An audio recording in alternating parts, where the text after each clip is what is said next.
Welcome to a broadcast of the recent Lorain County Commissioners' General Meeting.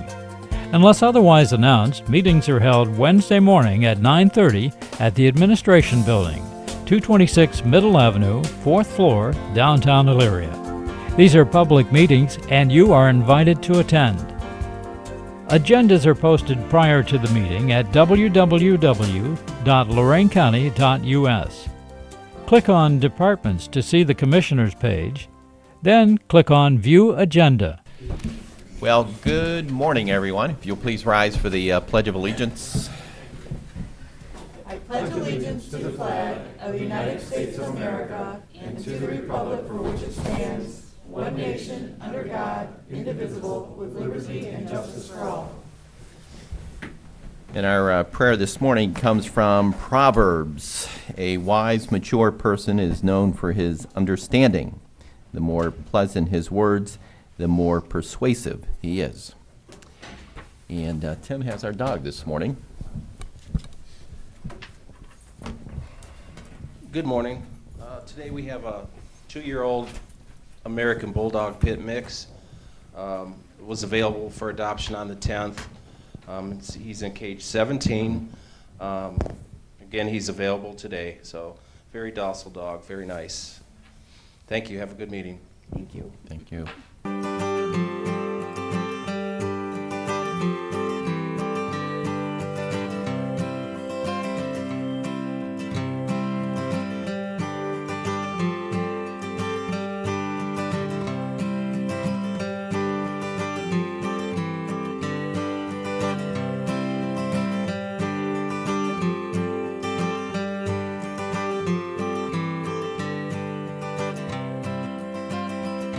Madam Clerk. At 9:45, we'll have our second public hearing on CDBG. Under resolutions, number 1, investments. So move. Second. Discussion.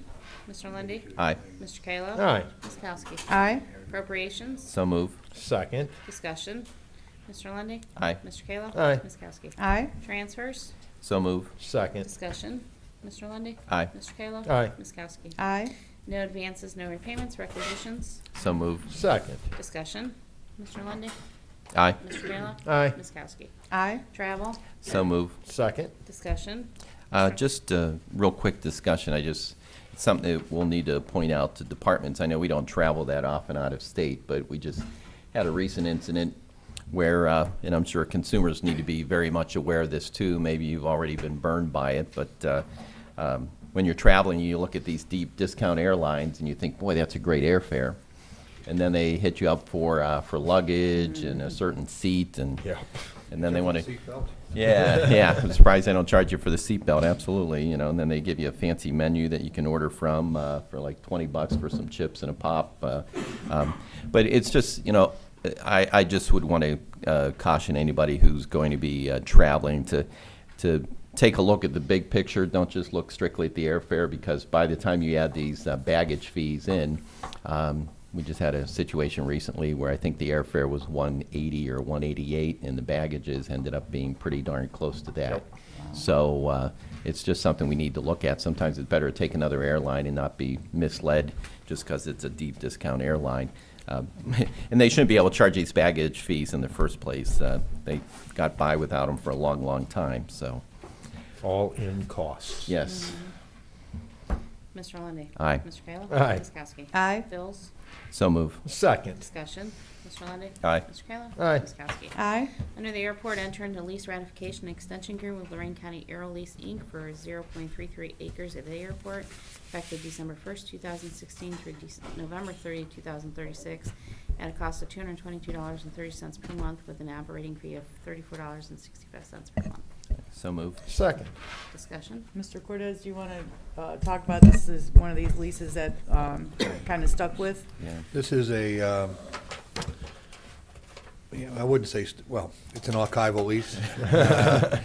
You have little ability to do much with it, but Mr. Innes has worked on this. I'll defer to council. Yeah, Commissioner, this was kind of an unusual one because this is the one parcel that does not involve a full acre. So as you know, we have probably spent several years now trying to sort through the very complex FAA regulations and law, and we've kind of come to compromise on this thing, which we think is fair both to us and to the Aero Lease people. I do need to get with Lisa, because we've been suspending collection and doing things, so I have to make sure that we're up and current before I deliver this. So Teresa, get this over to me, and I'll take care of getting it to the Aero Lease people. Under the arrangements at the airport and the guidance of the FAA, ground leases are supposed to be 1 acre or more to execute a lease that's acceptable. Obviously, we've received FAA funding, and they have some requirements. This is a very unusual lease. It's only 0.33 acres. When we applied the fees and things we were doing, we applied it by acre on the ground lease in accordance with the regulations. And through successive arguments back and forth, we discovered that we inherited this lease that was, for some reason, at 0.33. There's no sense wondering why it's done.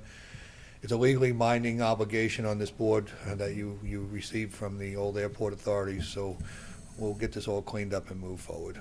And normally you wouldn't enter into a 20-year lease, but Well, these leases are also problematic. We inherited quite a few of them that, well, you're not allowed to have in perpetuity in the lease.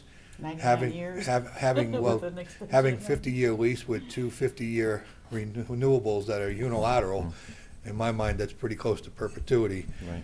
So we've wrestled with them, and we've made some improvements going forward, but there's nothing we can do about these older agreements except try to work around them as best we can.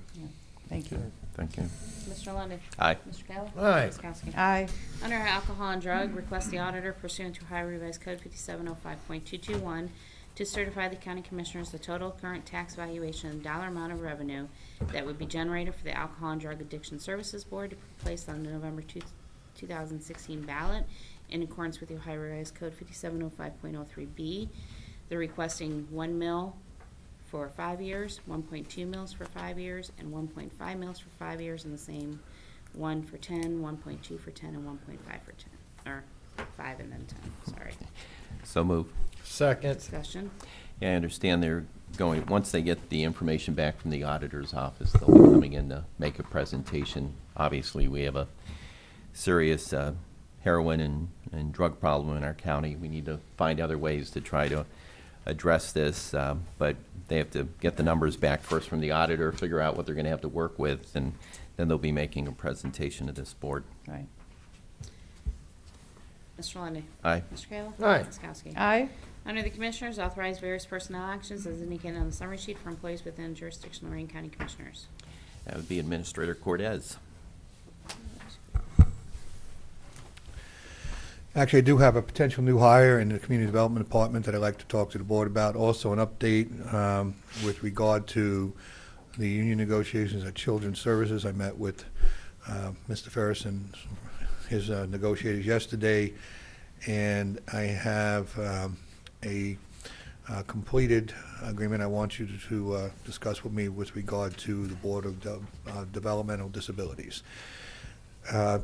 In addition to potential sale of real estate. All three of those issues are allowable under the Sunshine Act for executive session discussion, so I'd ask at the conclusion of our regular board meeting, we go into executive session and discuss those issues that I've explained. Thank you. Thank you. Approve and waive the reading of the minutes of June 18th. So move. Second. Discussion. Mr. Lundy. Aye. Mr. Kayla. Aye. Ms. Kowski. Aye. At this point, Madam Clerk, I think I'd probably like to advance to the public hearing before we get into the rest of the agenda. Okay. Linda Blanchette.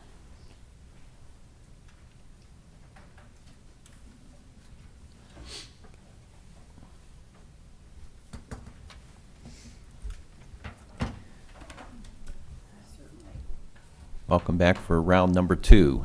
Yep. It's nice to have a full house. Yeah. As you said, I'm Linda Blanchette with Lorain County Community Development Department. This is the second public hearing for the CDBG allocation grant.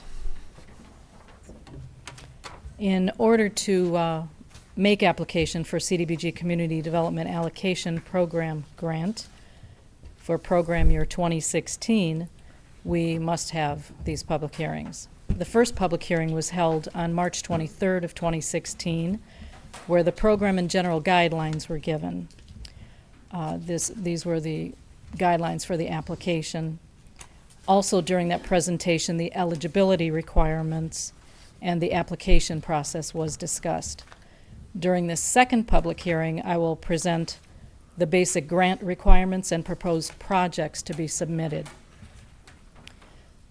The guidelines for this program are that the county, for the application, is that the county is permitted up to 20% of the allocation to administer the program, and the fair housing costs are included in that 20%. The county cannot exceed 15% of its total allocation for public service projects. Lorain County is limited to no more than 4 county activities in one given year. Fair housing and administration are not counted in the 4 activities. And the county is no longer required to undertake a project in a city that is within the county that was once a direct allocation. That was North Ridgeville in the past few years, that we were required to fund a project. The 4 activities must meet one of the 2 national objectives. One is benefiting low and moderate income persons, LMI, and the second is addressing slum and blight. The county's PY program year 2016 community development allocation is $307,000. That is what the state tells us we are eligible to apply for. This is $7,000 less than last year's grant application. Notification and funding request applications for the ability of these CDBG funds were mailed to the townships, villages, small cities, main streets, and public service organizations in Lorain County on February 11th of 2016. This year, we received in our department 5 requests for funding. The applications submitted were reviewed for eligibility under CDBG guidelines and for compliance with the national objective. Of the 5 projects submitted, there was only 1 that did not meet the qualifications. It was not in an LMI area, and an income survey did not show that that area was LMI, because we can do that also. Today I'm presenting the projects for the Lorain County CDBG program, allocation program for 2016, and it's our desire, once the public hearing is over, that the commissioners approve the submittal of the application. Once this will be on Friday, that we have to submit the application by midnight. No, I will not be here if I can help it till midnight. This Friday, the 17th, June 17th.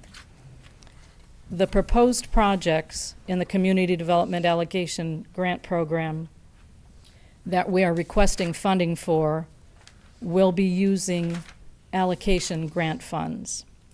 The first project is Senior Center. This is for North Ridgeville. They did submit an application to us to purchase and have installed a generator at the North Ridgeville Senior Center. The national objective is limited clientele, and that is in the dollar amount of $50,800. The second project is a sidewalk improvements and public utilities activity. This is in the city of Oberlin. This is to install sidewalks and utility poles on Groveland Street in Oberlin. National objective is LMI service benefit area, $49,700. This activity we are using as leverage with a set-aside grant that we are submitting for the city of Oberlin that is a part of the allocation grant.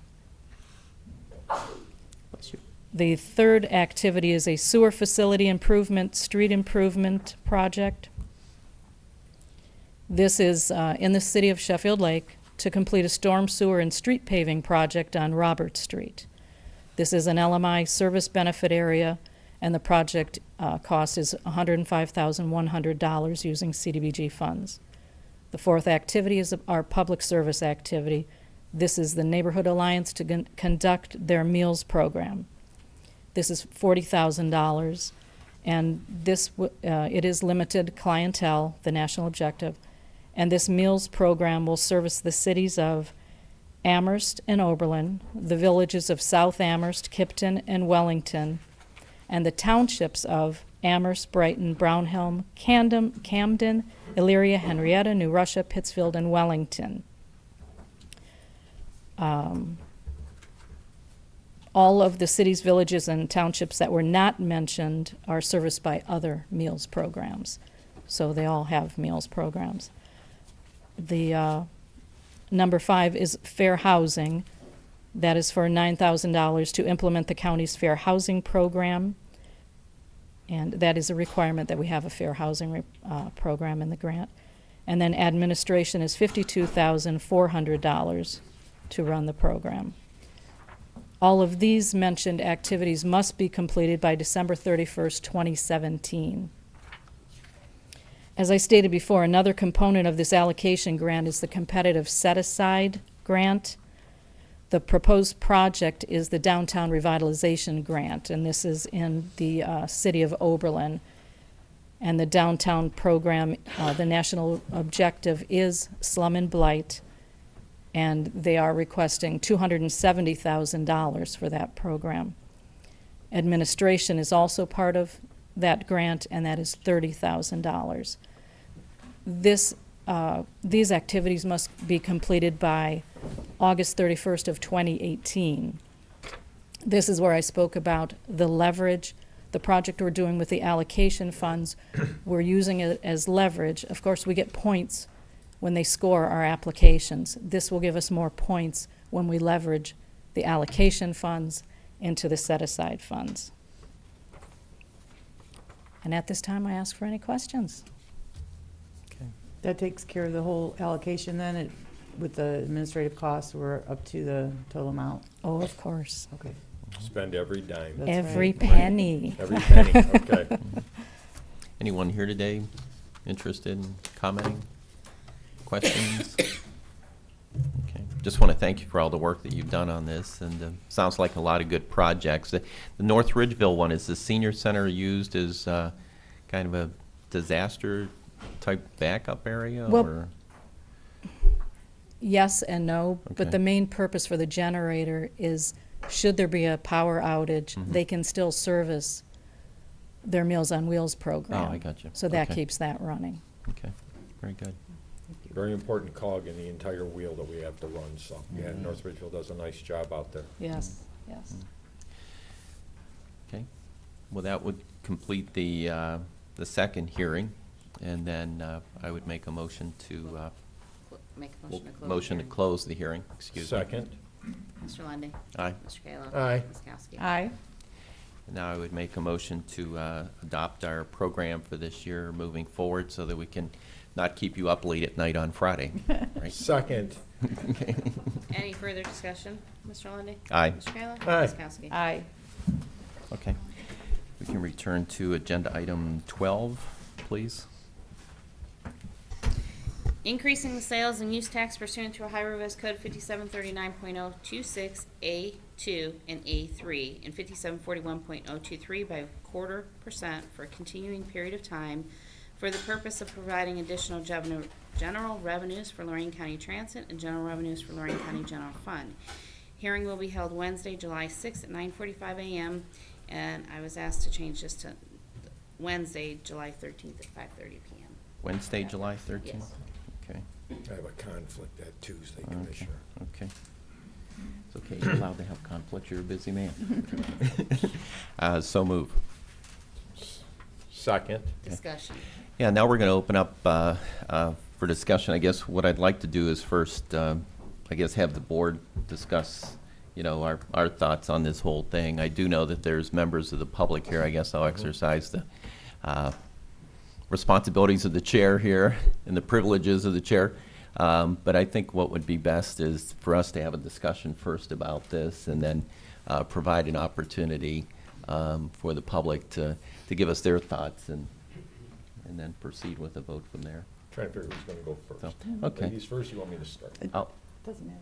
Or, Well, yeah, I guess I'd like to start, and You're the president. yes, I know. Thank you. You know, I've had a chance to work closely with MOVE since I first came into office in this position, and have had the chance to work on the transit issue in Columbus as well too. And as I said, it's very sad the way that the state of Ohio simply does not support transit, and we rank towards the bottom. That's not a ranking that you want. Yet at the same time in Columbus, they talk about we've got to get people to work, we've got to get them off social services, and so they talk a good game, but they don't step up to the plate when it's important to do so. And in working with MOVE, I just want to thank the whole group. They've been very, very passionate about this issue and have spent endless hours. I don't know if you guys have kept track of all the time that you put into it, but I know it's been many an evening, many an early morning, many a lunch meeting, after work hours. And the group came to us last week seeking a full 1/4% for transit. I guess I want to make clear that I support what you want to do. However, the number one rule of politics is you have to have the votes. And I'm the lone vote on that one today. You have 3 individuals up here who each have a vote, and I'm going to speak for myself. They can speak for themselves, and so the votes aren't there to proceed. Some discussions have been held, trying to figure out how to reach some middle ground, and let me just say what's important, and I've stressed this to members of MOVE before, is that you have a board that supports transit, strongly supports transit. You have a board that's tried to obtain more funds in the past for transit, but has been unsuccessful. So the commitment to transit is there. It's the pathway where there's a difference of opinion. And as I said, if it were up to me, I would certainly be supportive of your 1/4% request. I think it's also very important for MOVE to understand and the whole county to understand that I know folks don't like to use these terms, but we've got to start using them. We're in a budget crisis in the county. County government is in a budget crisis. And the future looks very bleak. You don't need shades because it's very dark. So, we have a fiscal responsibility to make sure that we're running county government, providing those services.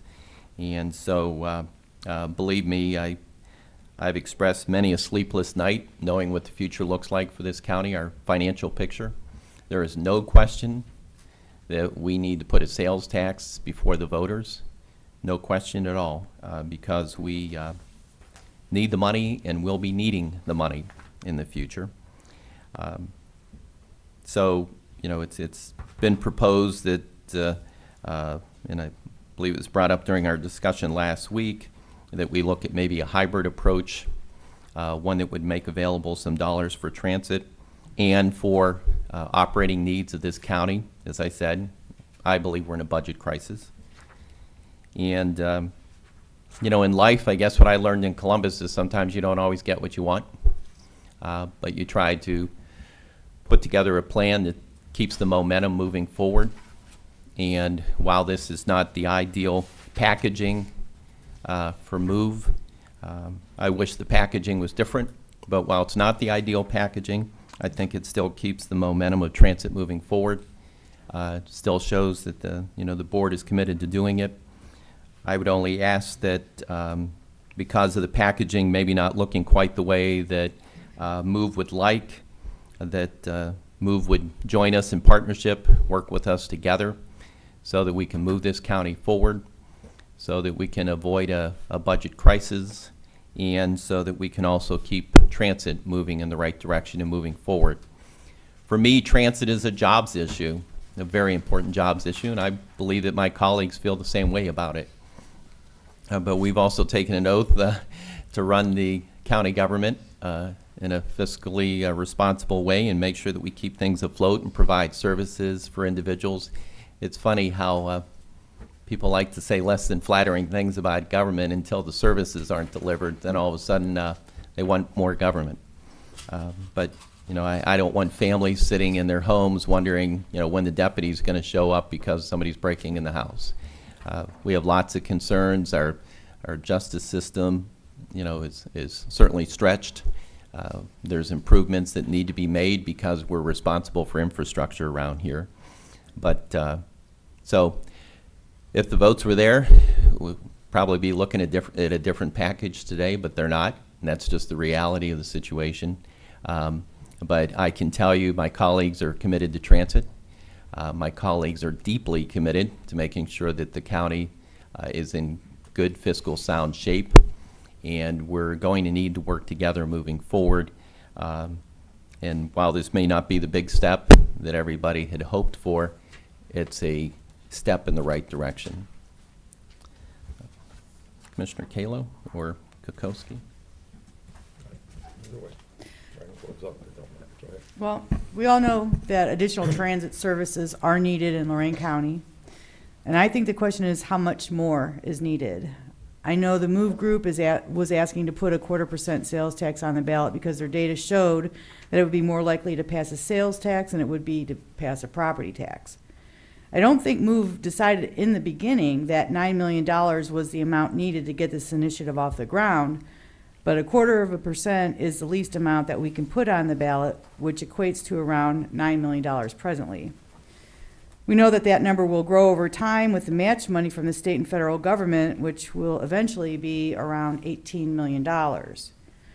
Their other concern has been that they wanted to make sure that there is a dedicated funding source so that if we do face budget crisis in the future, that transit is not then put on the chopping block. And I totally understand where they're coming from, and I think that we can hopefully come to an understanding that we can all be comfortable with.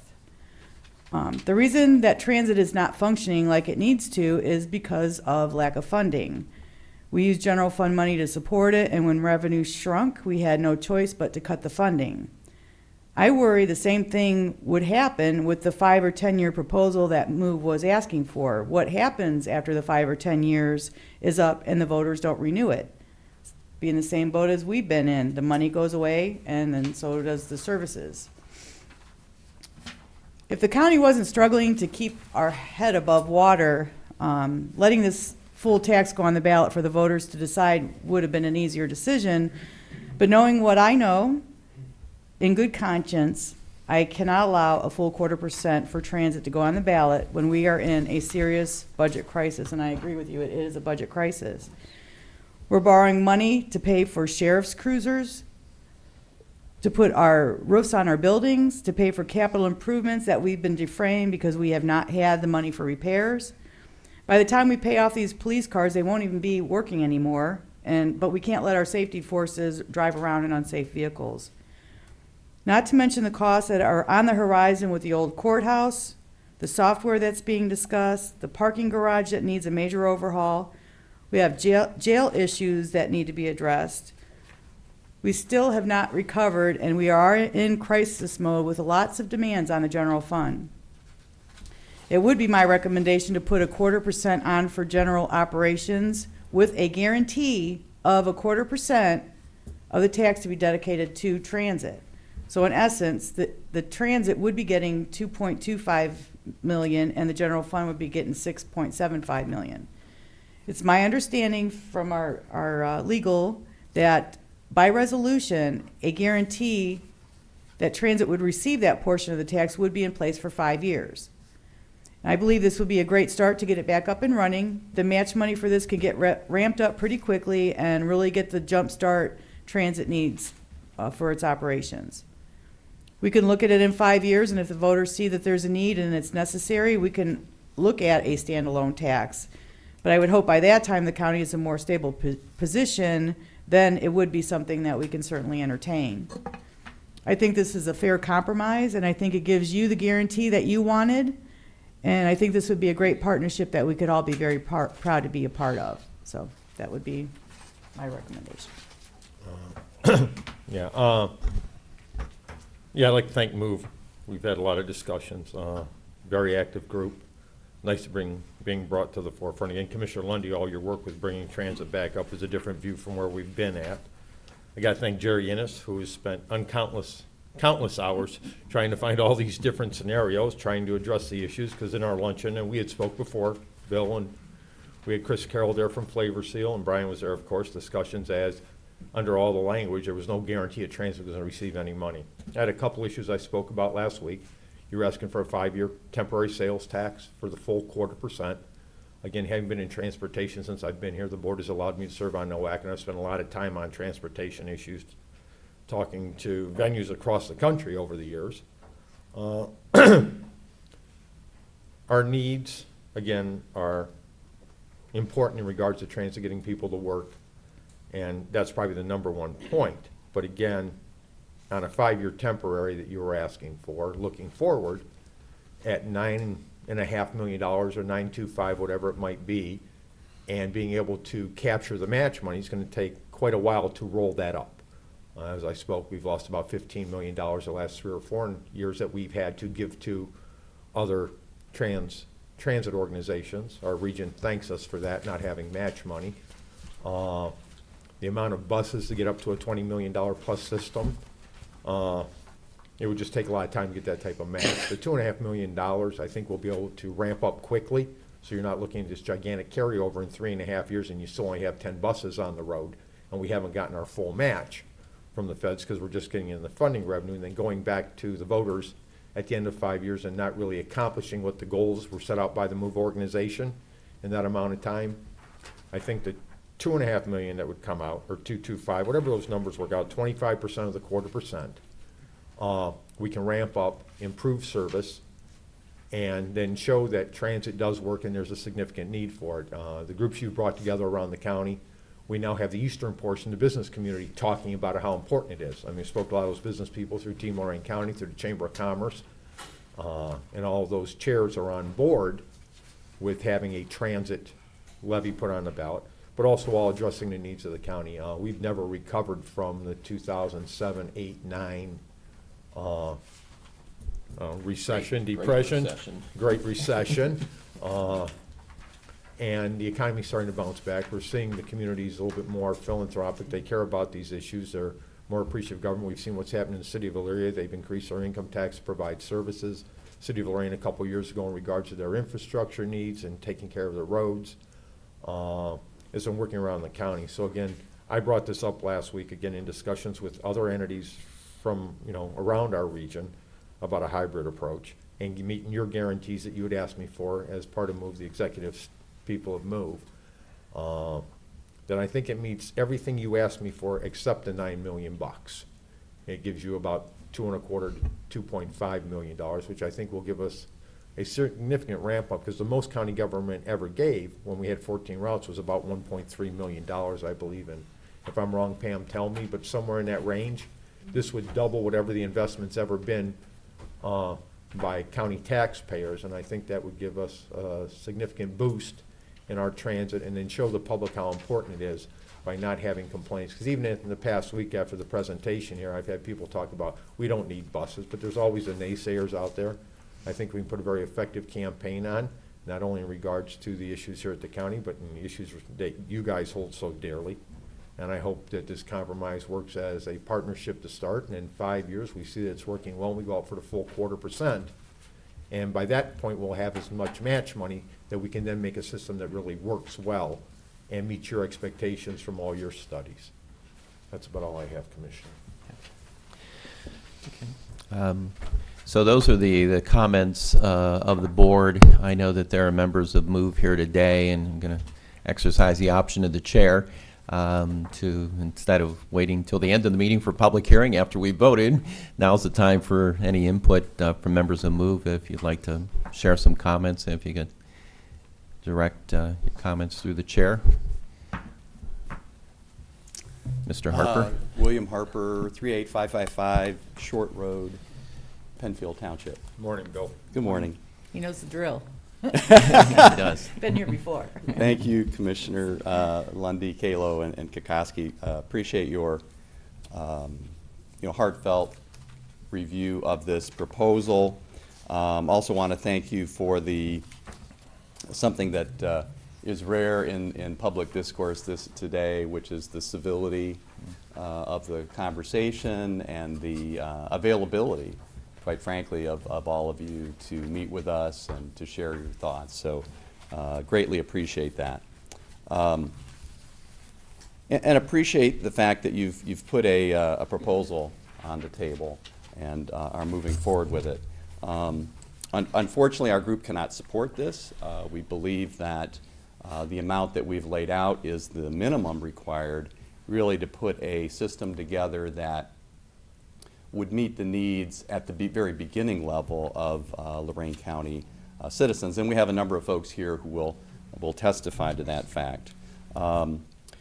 Looking back, you know, and I've got data looking back to prior years in terms of costs of Lorain County Transit. We were actually spending $5.4 million back in 2006, and of course, by the time you do present value analysis, you know that obviously costs go up over time, and we've, with the help of Ken Sislak, who I know Ted, you're particularly familiar with. With Ken, he's an authority in these issues. We've been able to determine that with the sales tax, and we'd be happy to have a 10-year option for folks to consider as well. The 5-year was a minimum expectation.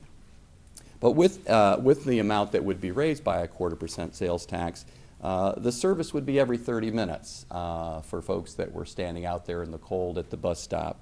We would anticipate having 20 vehicles running in Lorain County at peak times. We really don't see that as extravagant. We see that as a beginning place, not something that, and actually would be an investment for Lorain County citizens. We believe that transportation, as you mentioned, is an economic development approach. It is known to attract and create new businesses and jobs in the area. We, of course, are giving up a lot of federal funding to our neighbors because of the lack of our local funds. And as Commissioner Lundy pointed out and others, we regret the Ohio General Assembly's lack of attention to this issue, despite the fact that the Kasich administration, through their own study, had identified that a minimum of 10% of the transportation dollars should go to public transportation throughout the state. But we're really envisioning a different system, one in which we can really help people get around, get to where they need to go, but also economic development. Attractive features of the public transportation system that we've learned is to offer call and ride transportation to services in the rural areas in particular and others with physical disabilities. We know that our hospital systems are desperately in need of helping people provide access to both inpatient and outpatient care. Offering services for our commuters. We have about 22% of our folks are going into Cuyahoga County daily, and we believe that our transit system, hopefully in partnership with RTA, could provide that kind of seamless connection with Cleveland.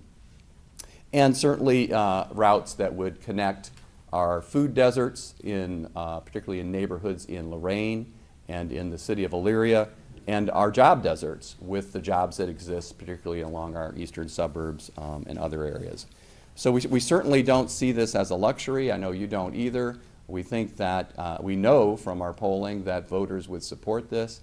We're just asking for your giving us the opportunity and other advocates to put this before the voters this November. We do have some other folks here who would like to testify, and you've heard me enough before, so I just wanted to tee it up. Thank you, Bill. Thank you. It's always a pleasure when you're up at the podium. Mr. Hullman, give us your... Mark. Thank you. My name is Mark Hullman. I live at 1034 Rome Beauty Drive in Amherst. To the commissioners, a lot of hard work goes into your jobs. On behalf of all of Lorain County, thank you for your service. I have lived the vast majority of my 63 years in Lorain County. Elyria was and always will be my hometown. I love Lorain County. In my short term serving as MOVE's treasurer, I've learned a lot. MOVE is led by tremendous community leaders. These folks are extraordinary visionaries, and they're extraordinarily effective. They make positive differences in Lorain County every day. They are here to stay. They are committed to doing anything and everything in their power to make Lorain County a better place for all of us. We are fortunate to have these leaders who want to make life better for all of us. Move Lorain County, led by tremendous community leaders, has determined that a vibrant and sustainable public transportation system will benefit Lorain County in significant ways. Vibrant and sustainable public transportation will help our economy by helping new and expanding businesses attract customers and employees.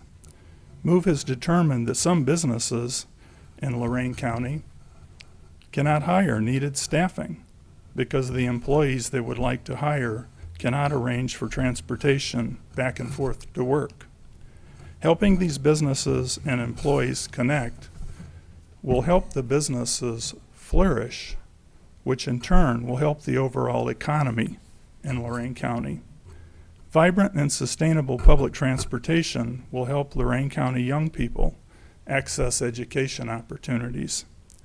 Vibrant and sustainable transportation will help Lorain County seniors have access to medical appointments and shopping opportunities, as well as other amenities that are available in and around Lorain County. In my view, providing a robust public transportation system is not an expense. It's an investment in Lorain County. So if I may, I would like to make a request of this honorable commission. I would like to respectfully request that you immediately begin the process of arranging for a 1/4% dedicated transportation sales tax. Vibrant and sustainable is key. A 1/4% dedicated transportation sales tax ensures vibrant and sustainable. Vibrant and sustainable public transportation is the right thing to do, and now is the right time to do it. Thank you. Thank you, Mark.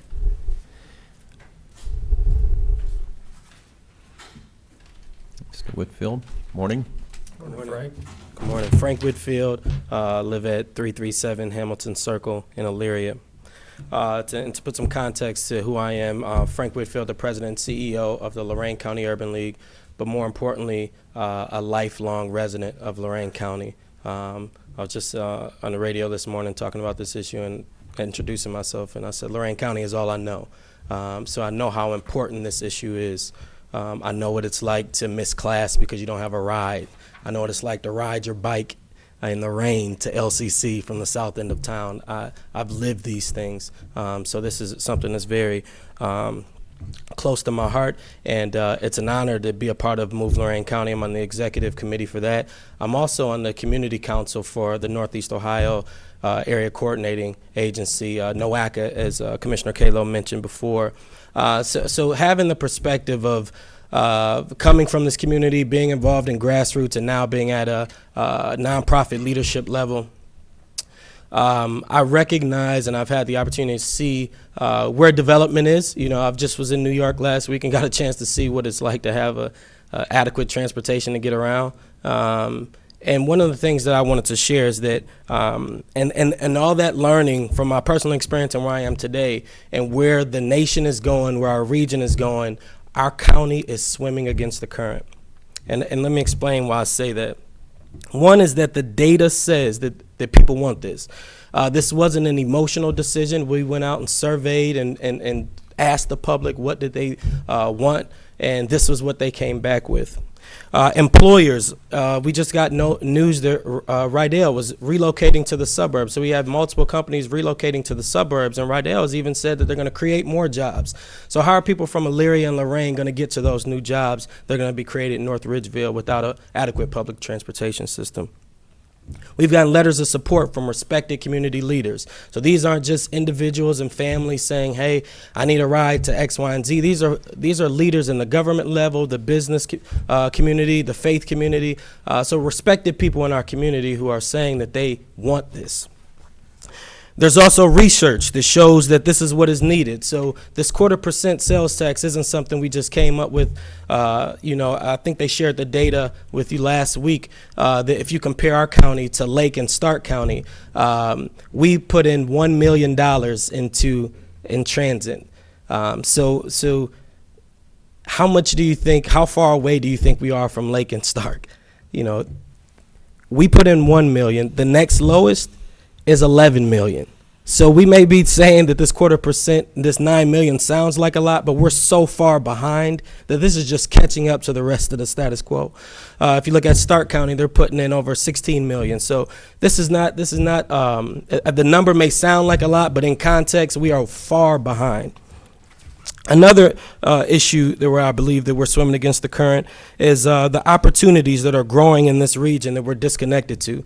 So it hurt my heart when I saw Highland Software was hiring 300 folks last year. And once again, it was how are we connecting to the region and these opportunities? At the Urban League, we're constantly trying to find people employment and economic opportunities. And we see more and more opportunities in the Cleveland area, in the Westlake area. But once again, how are we connected to that? So once again, we're on this island. Someone called it the Mason-Dixon line the other day. It's just we need to get off this island. We're swimming against the current. And now what we have now, it lacks access and adequacy. There's a woman who we've worked with who's looking for employment who shared with us she used the current transportation system. And she used it to get to work, and then she got on it on her way home and got dropped off by the mall, and that was the end of the routes. So she was stranded out by the mall to get home from work. So we have transit, but it's inadequate. And the last thing I'll share that why I believe we're swimming against the current is because the movement in society right now, in my firm view as a millennial, as a next generation, is that people are tired of playing politics. They're not interested in politics being a prime priority in terms of decision making. People want public servants. They want folks who are making decisions that are in the best interest of them, not necessarily in the best interest of preserving an institution. So I implore the commissioners to reconsider that, to really think twice about this notion of bundling it in with general funding. And as my colleague Mark mentioned before, this is an investment. This isn't just an expense that's going to come in and go right back out.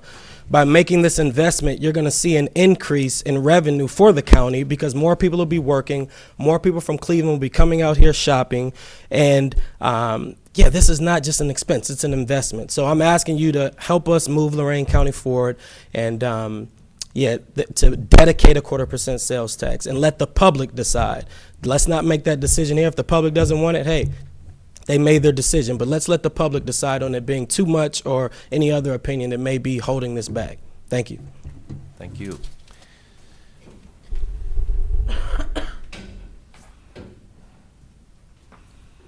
We have a councilman with us this morning.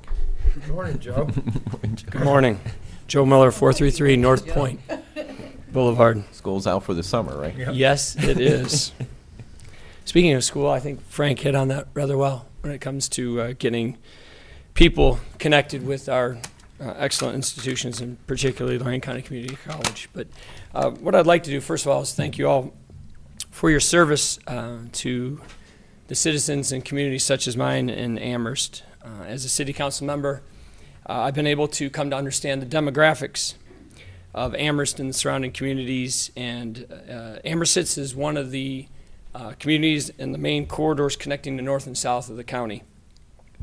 And like Lorain County, Amherst is a destination location with opportunities for both customers, recreation seekers, and those looking to work and or live in Amherst. Public transit system would continue to make it easier for all Lorain County citizens, young and old. And we are an aging county.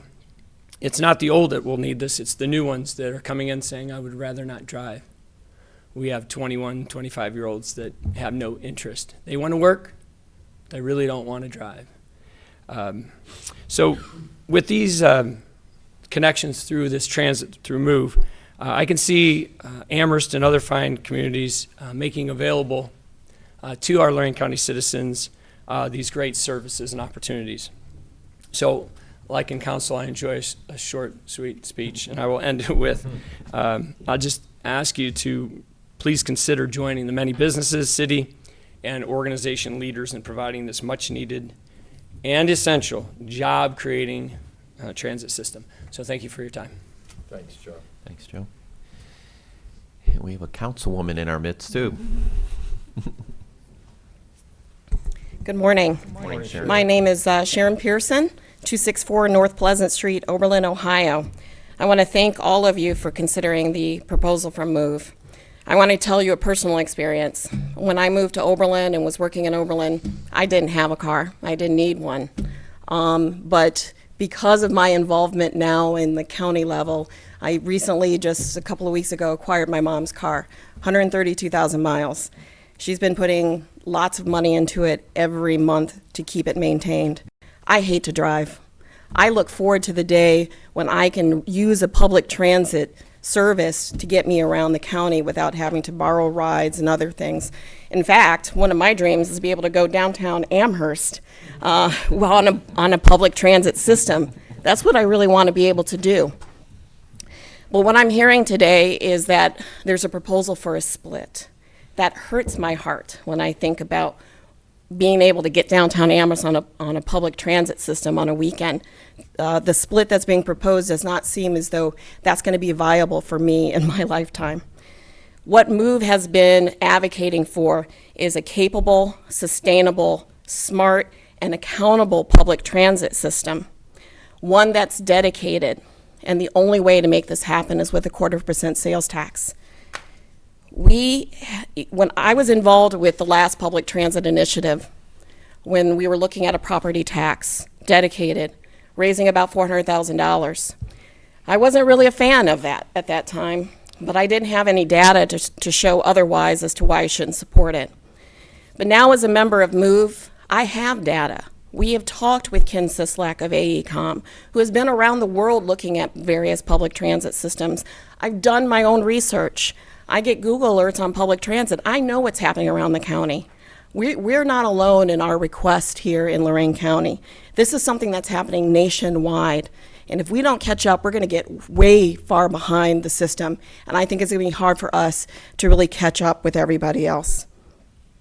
So what our consultant has told us is that we need, the minimum that we can really request is a 0.25% dedicated sales tax to create a vibrant and viable public transit system.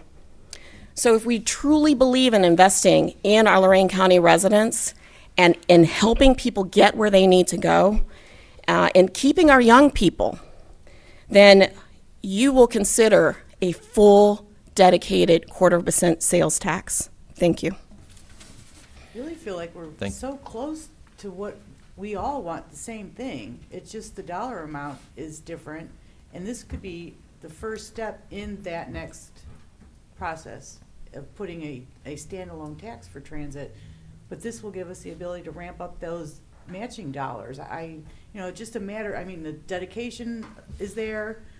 We all want the same thing. I'm just, between 2.275 or whatever and 9 million is the only difference we're looking at, and that could still happen. Good morning. Councilman, good morning. Hi. I'm happy there's a few more council people here this week. Yeah, that's right. That's right. 1853 East 30th Street. I wish I would have wrote a speech, but I'm more a from the heart type of speaker. And you do well at it, Angel. I try my best. But to me, I'm disappointed that, this is the way the vote's going to go, but I understand representing a city that has a difficult budget. But at the same time, to me, it's a dying speech to say we want the youth to stay, but we don't provide them anything. We want them to get jobs, and we have a company that's preparing to move from one bigger city to a suburb that's going to bring more jobs. We have to find ways to give them transportation. My side of the city used to have Lorain High. Gratefully, I visited the school yesterday. It's going to be a beautiful facility. But I remember when I lived on the west side of Lorain, going to Southview, I knew if my parents left to work at 8 o'clock, if I caught the 8:45 bus on Oberlin Avenue at 9:05, I would be at, I think it was West 6th, and I'll catch the bus downtown. By 10:05, I was at second period. I knew I could do that if I caught the LCT. That's just my story that I know that I'll have, but I know I'll start to hear a lot from the kids in my ward that will be going from South Lorain now to downtown Lorain.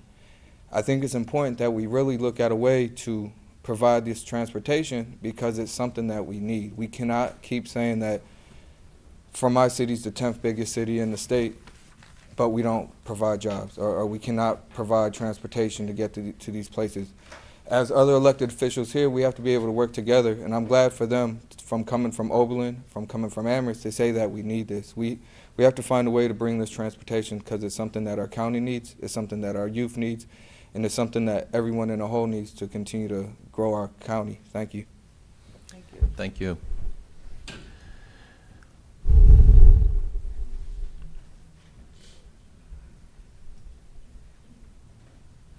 Good morning.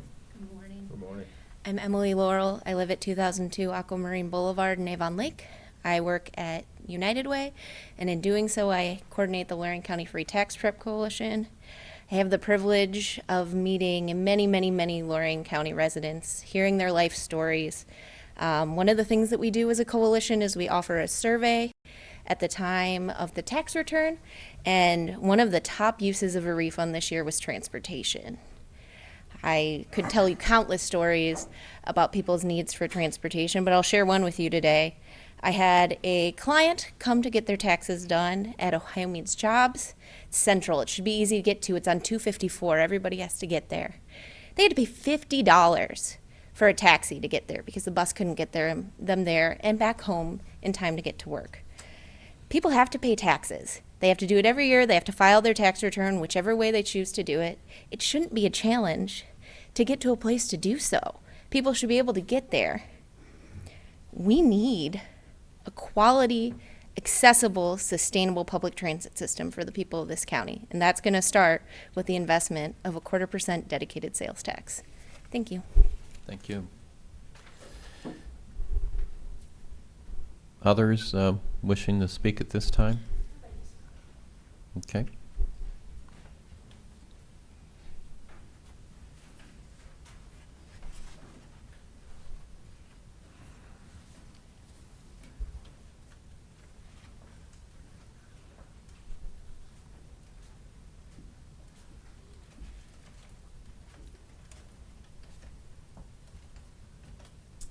Hi.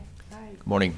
My name is Elizabeth Rossini, and I grew up in this county and then left and returned a few years ago. I live at 150 Overbrook Road in Elyria, and I have two stories to tell, or two representative issues. One is a friend of mine recently asked me to drive her young son. He's 21 or 22 years old and just got his certificate or a degree from JVS in machining. Drive him around so he could drop off resumes at local industries in search of a job, right? And I was very happy to do that. We hit about maybe 15 places before we called it a day. And I'm sure he's going to find something, you know. He's got the will, he's got the talent, he's a smart young man, and I don't really think there's going to be too much of a problem. It'll happen. But he obviously doesn't have any personal source of transportation. He doesn't have a car. She teaches in the Lorain public school system. She's going to need her car for her own job during the summer. Once he finds a job, he has no way of getting there. No way. So, you know, we need some help here. The other is, I am on Social Security disability now. I was no longer able to work, which is one of the reasons why we came back. We couldn't sustain our mortgage payments with my decrease in income. And my car is 14 years old. It needs a new muffler now. It's got rust spots on it. And when that thing goes, I don't have the income to replace it. And I can't stand being housebound, you know? I have too much to offer and am determined to make a difference in my county and my city.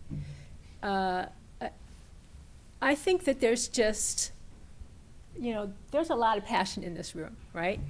And Lorain County, you know, we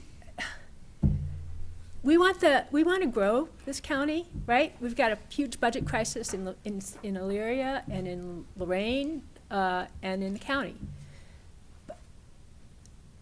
It's tough. Times are tough. But if we want to get out of this crisis, right, and if we want to help our major cities and towns grow, right, we need this public transportation system. It's imperative. It's part of our infrastructure, right? You want to attract the businesses, you need good schools, you need attractive amenities. We've got, you know, well, the schools, we're working on it, and I think they're improving. We have a great county park system, right? So that's a good start for the amenities. We also have the lake. We're working on our water system, you know, making progress there. But where is the public transportation, right? Where is it? You know, you want to attract those businesses, and we need them, but we have to have a decent public transportation system. And that's all I have to say. Thank you. Thank you. Thanks, Elizabeth.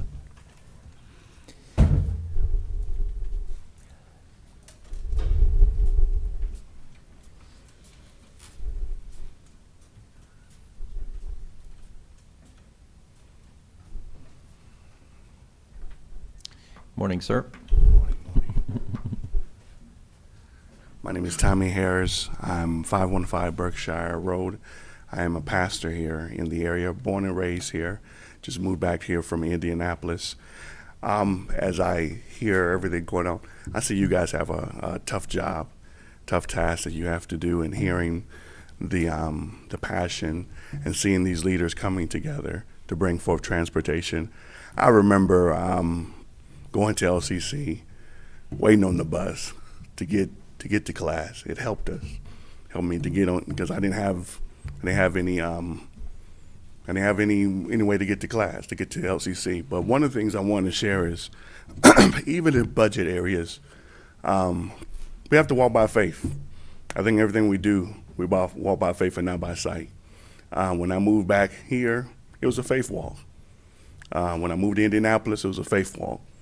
I think in every area of our life, we all have budgets, but we have to try again. I remember when I stopped going to school, I said I ain't got no money, but I had to try again. I think in everything you do, we have to try again. And I believe the people are speaking, and I know your job is hard, but let's try again. And I believe we can make a difference. God bless. Thank you, Pastor. Others wishing to comment at this time on this topic? John? I was going to say, I never know John to be shy, so We came up in the elevator. He hasn't come up yet. Thank you. My name is John Pursuit. I live at 200 Kendall Drive, Oberlin, Ohio. One of the things that has struck me in listening to all the comments, and particularly the two commissioners, Kalo and Kokoski, brought out very clearly the importance of having a stable source of funding and how we need the ongoing commitment to this funding in order to attract federal dollars to help defray our expenses. And we're very fortunate because in the FAST Act, which was just passed recently, there is now a 100 bus rule. A transit system that has less than 100 buses is again eligible for federal operating assistance on a 50-50 match. So that will help us somewhat. But unless we have what I talked about the last time, a critical mass, where ridership will continue to build because we serve enough areas and enough people that the system continues on. And we remove, I'd like to say, some of the politics or possibility of politics from this so that this system can go on in perpetuity. We're going to have, I think, a difficult situation.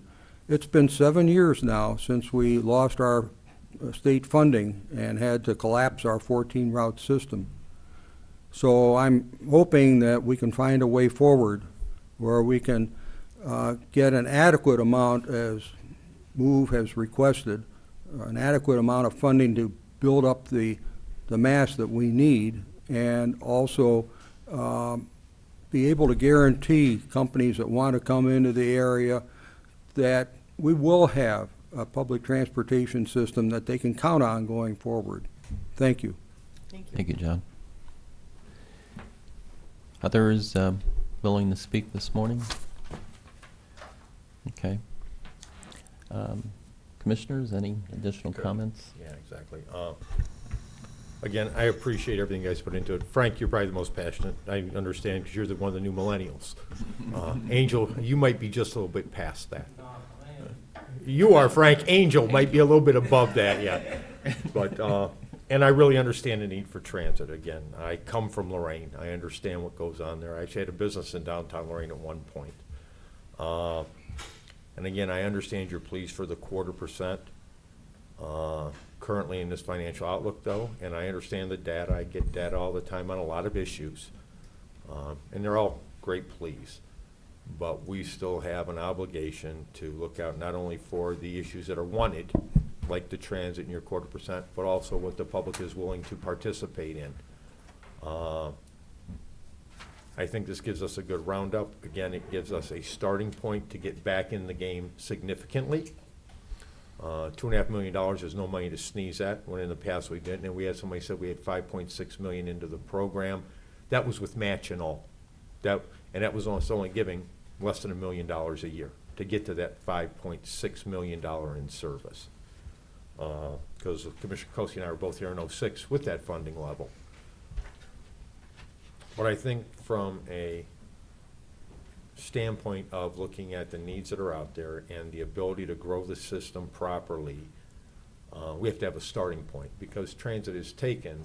I remember when we were funding it with 14 routes, the people screaming about the empty buses. I mean, you can't have peak times. You can't send bus drivers out for 3 hours in the morning and say, hey, don't come back till lunch for an hour and a half, and then come back at 4:30 when work lets out. And you can stagger shifts in where they're at. We know our biggest need is servicing our urban area, Lorain and Elyria, and getting it out to our eastern suburbs for jobs. I talked to, again, I serve on the Team Lorain County Board, and I serve on Lorain County Chamber of Commerce Board, so I'm very involved in the business community as being a small businessman myself. I understand those needs. But I think we have to show the public that we have to have a starting point, and that 0.25% dedicated that would be only outside the realm of our allowable taxes. If we start a system, we can go back to the voters, see it's working, there's a higher need, and then go for that 0.25%. MOVE is forming your 501c4, C3, being advocacy group and a not-for-profit, to say, no, we won't support this issue. I might be short-sighted when it would get a starting point. For those of us who are in business and or in not-for-profit and or in government, there's normally some type of compromise. You don't get everything you want all the time. But if you can get something, it gives you a place to start and then argue your position further. I'm looking forward to moving this forward, having public hearings on it again, and we're going to address some of the issues that the general fund has. Everybody, as I said before in my talking points, it looks like the public is more in tune as the needs that are out there.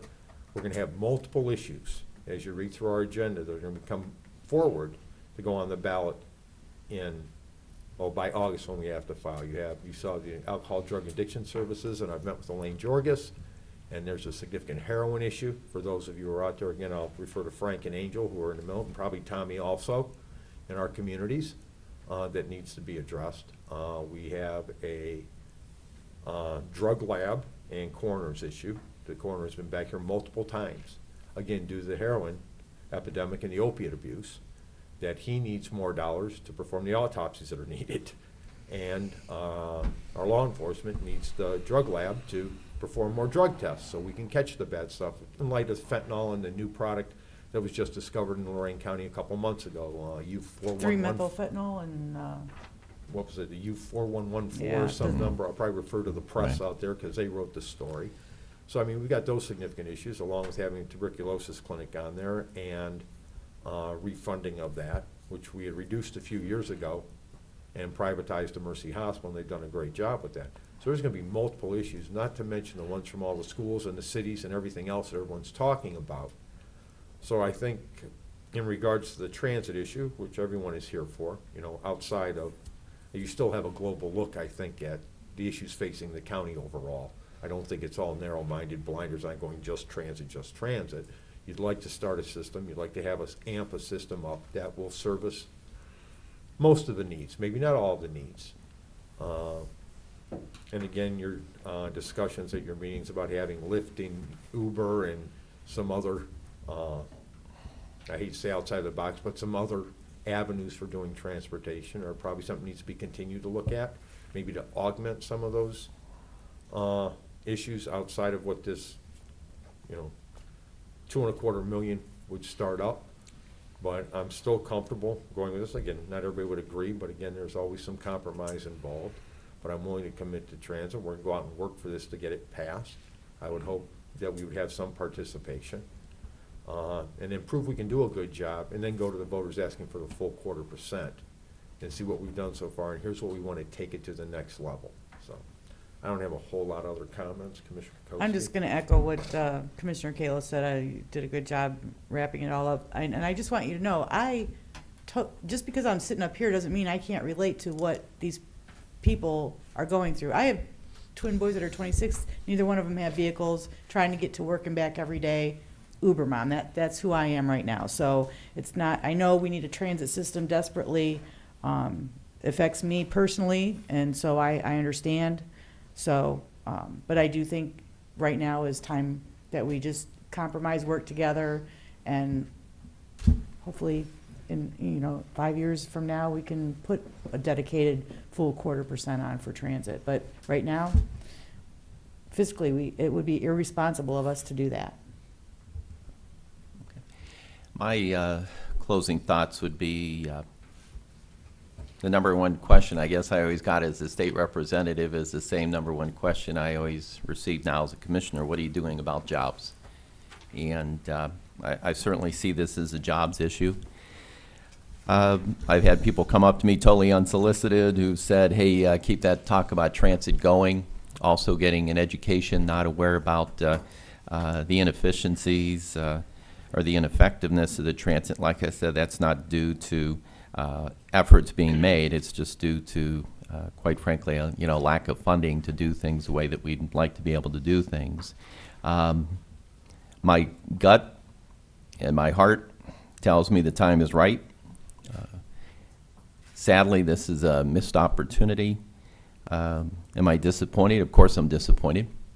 But the reality is that we have an issue before us that will hopefully keep transit moving forward, which is critical. I would have preferred for the voters to vote, let the voters decide. But the votes aren't there for that to happen. I do want to thank all the members of MOVE for all the energy you've put into things, into this initiative. Your work has been, tremendous, but it can't stop now. I was a little concerned about not supporting the initiative. I think that I would ask that you please reconsider that we keep the conversation going, because we need to work together. This is not the perfect package. I experienced many of these in Columbus, but sometimes you just have to agree to disagree. Sometimes you have to go with the compromise, but I can't stress enough also that we need to get a sales tax passed. We're in a budget crisis, and this is a blending. As I said, my colleagues support transit. I think it's just a matter of the path we take to get there, and this is a step in the right direction, but I can't say enough about how we have to work together. It's too important to the county to simply say it's not the plan that we would like, so we're not going to be involved. We have to work together to get this done, to move our county forward, to get people working, to get them to their counselors so they can turn around their lives, to keep the millennials wanting to move here, staying here. A lot of good can come out of passing this initiative. So let's continue to have the dialogue, the discussion. As I said, there's going to be more public hearings July 6th at 9:45 and then July 13th at 5:30. And let's keep talking this through and working together to make it happen. It's too important to the county to not work together and at least move forward on both fronts. Anything further from the board? Okay. Unless the clerk would like to add something? No? No. Mr. Lundy. Aye. Mr. Kalo. Aye. Ms. Kowski. Aye.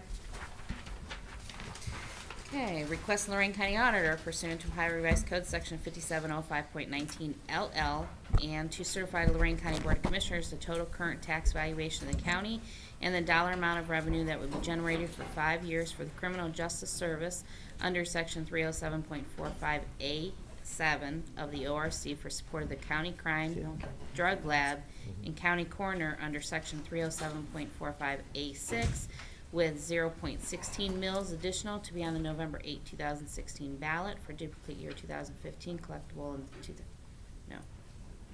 should be year 16 collectible in 17. Thank you. Yeah, if you get it sooner, that's fine. Yeah. I'm telling you, I'm trying every which way I can. So move. Second. Any discussion? This just goes back to what my discussion points were with in regards to the drug lab and the county coroner's needs, especially in light of the significant heroin issues out there. So. Mr. Lundy. Aye. Mr. Kayla. Aye. Ms. Kowski. Aye. Declaring it necessary to levy a renewal tax in excess of the 10 mil limitation for TV clinic 5 years in the amount of 0.065 mils to be placed on November 8, 2016 ballot. So move. Second. Discussion. Mr. Lundy. Aye. Mr. Kayla. Aye. Ms. Kowski. Aye. Enter into real estate purchase agreement with Lorain County Community College Foundation for the purchase of 225 Burns Road, Elyria, in the amount of $750,000. So move. Second. Discussion. Mr. Like to Cortez. have, yeah, like to have the county administrator elaborate on this. Okay, Administrator Cortez, if you'd like to explain item 15, real estate purchase agreement with the community college in the amount of $750,000. I would, since, we're in a fiscal crisis, so I don't want people to misunderstand Right. that we're buying a building for $750,000. First of all, the building is being purchased for the future home of our new 911 center. So we'll be using 911 funds to purchase that, not general fund assets.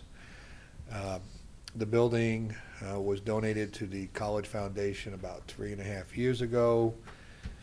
It's been on the market for about $1.5 million. We were able to partner with the college and get what I consider a significantly good price for the building. It's in a good location on Burns Road in the Innovation Park over by the Ross Environmental, KS, Center for Leadership. Strangely enough, we really didn't have a big appetite for this building several months ago. We hadn't even really looked at it on the inside.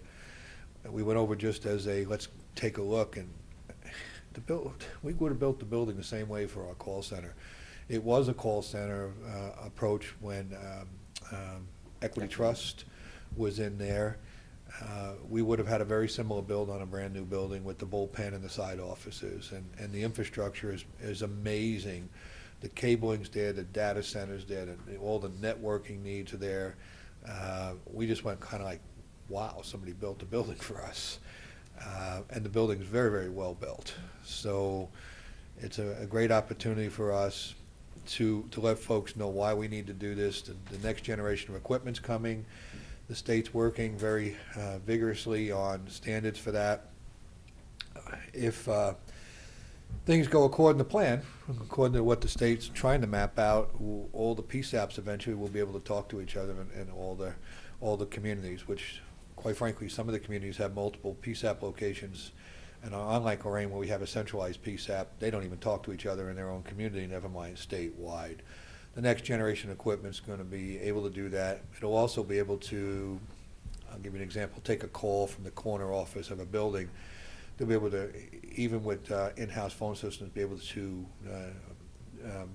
coordinate where that call is coming from in buildings, outside buildings, better than we can today with the triangulation we're using. So why am I saying so much of that? Well, we have two choices in the matter, and we've discussed this over the last year and a half off and on. We either build a new backup, because our backup is out of Golden Acres and it's really not in the greatest of condition. So we're working on moving that right now to a temporary location and go to the backup while we gut the current facility and put in new equipment. And the current facility, quite frankly, we're outgrowing it pretty quickly.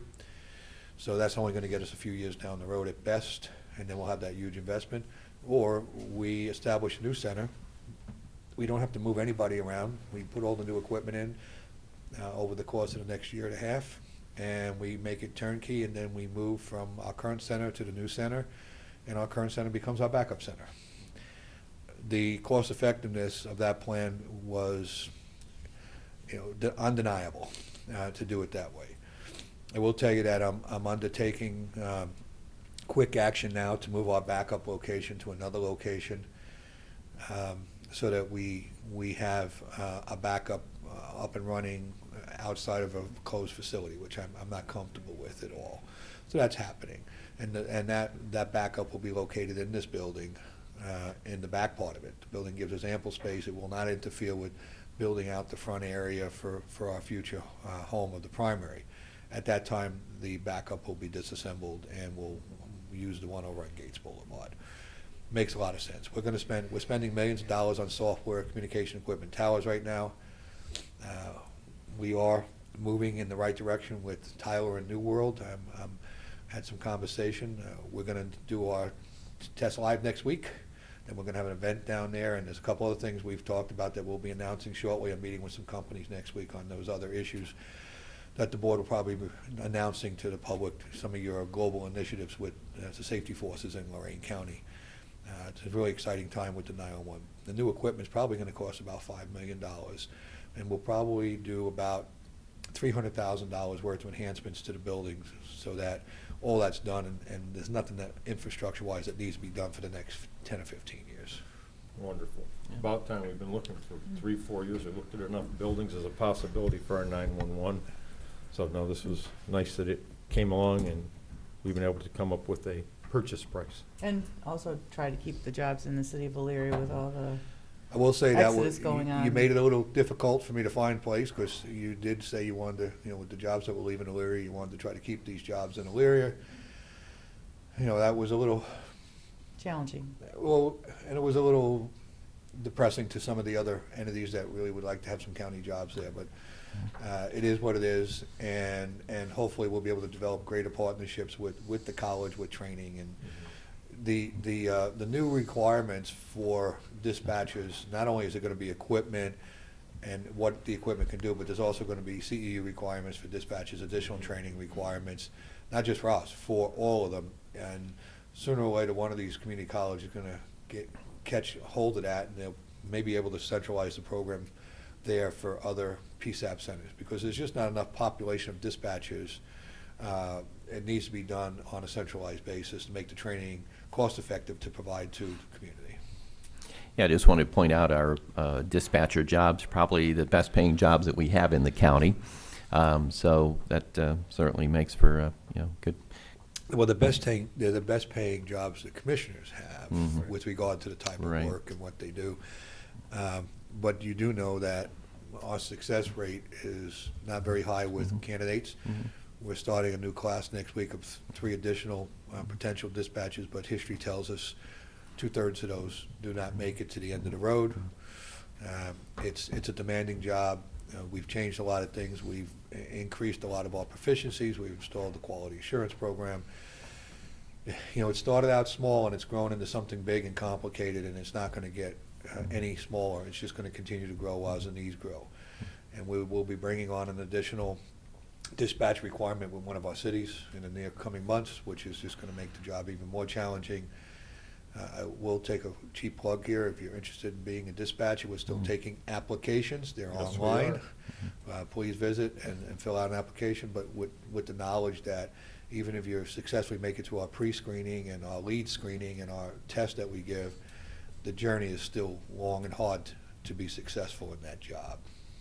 Yeah, I just wanted to thank my colleagues, because this board was committed to keeping these jobs in Elyria.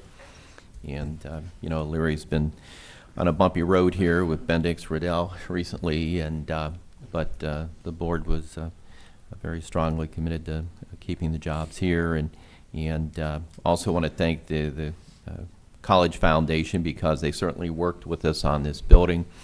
When you walk through it, you think, wow, this is just a natural location for a 911 center. And it's important that the public understand, though, that this will come out of the 911 center funds, and we're not talking about a budget crisis and then running out and making a $750,000 purchase here. So we want to make sure that's clearly understood. But it was made possible by working in partnership with the Community College Foundation so that we could work out a good price on this. It's a win-win situation. This is the way government should be working all aspects of it and keeping the jobs in Elyria. It's a good day for Elyria, so we're looking forward to the new operation. Mr. Lundy, Aye. Mr. Kayla? Aye. Ms. Kowski? Aye. Under Community Development, accept recommendations of Tax Incentive Review Council and approve report, which includes the review of 10 tax abatement agreements and recommendations to continue for 1 year. So moved. Second. Discussion. Unlike prior years, all of our people have been successful this year. Very good. It's kind of it's kind of strange what a little aggressive action does to get everybody else back into a straight line. Good. As for clarification of what that statement means, we had a few people that fell out of compliance, and we struggled to get them in, and then we actually clawed back some of the incentives. And it's the right thing to do.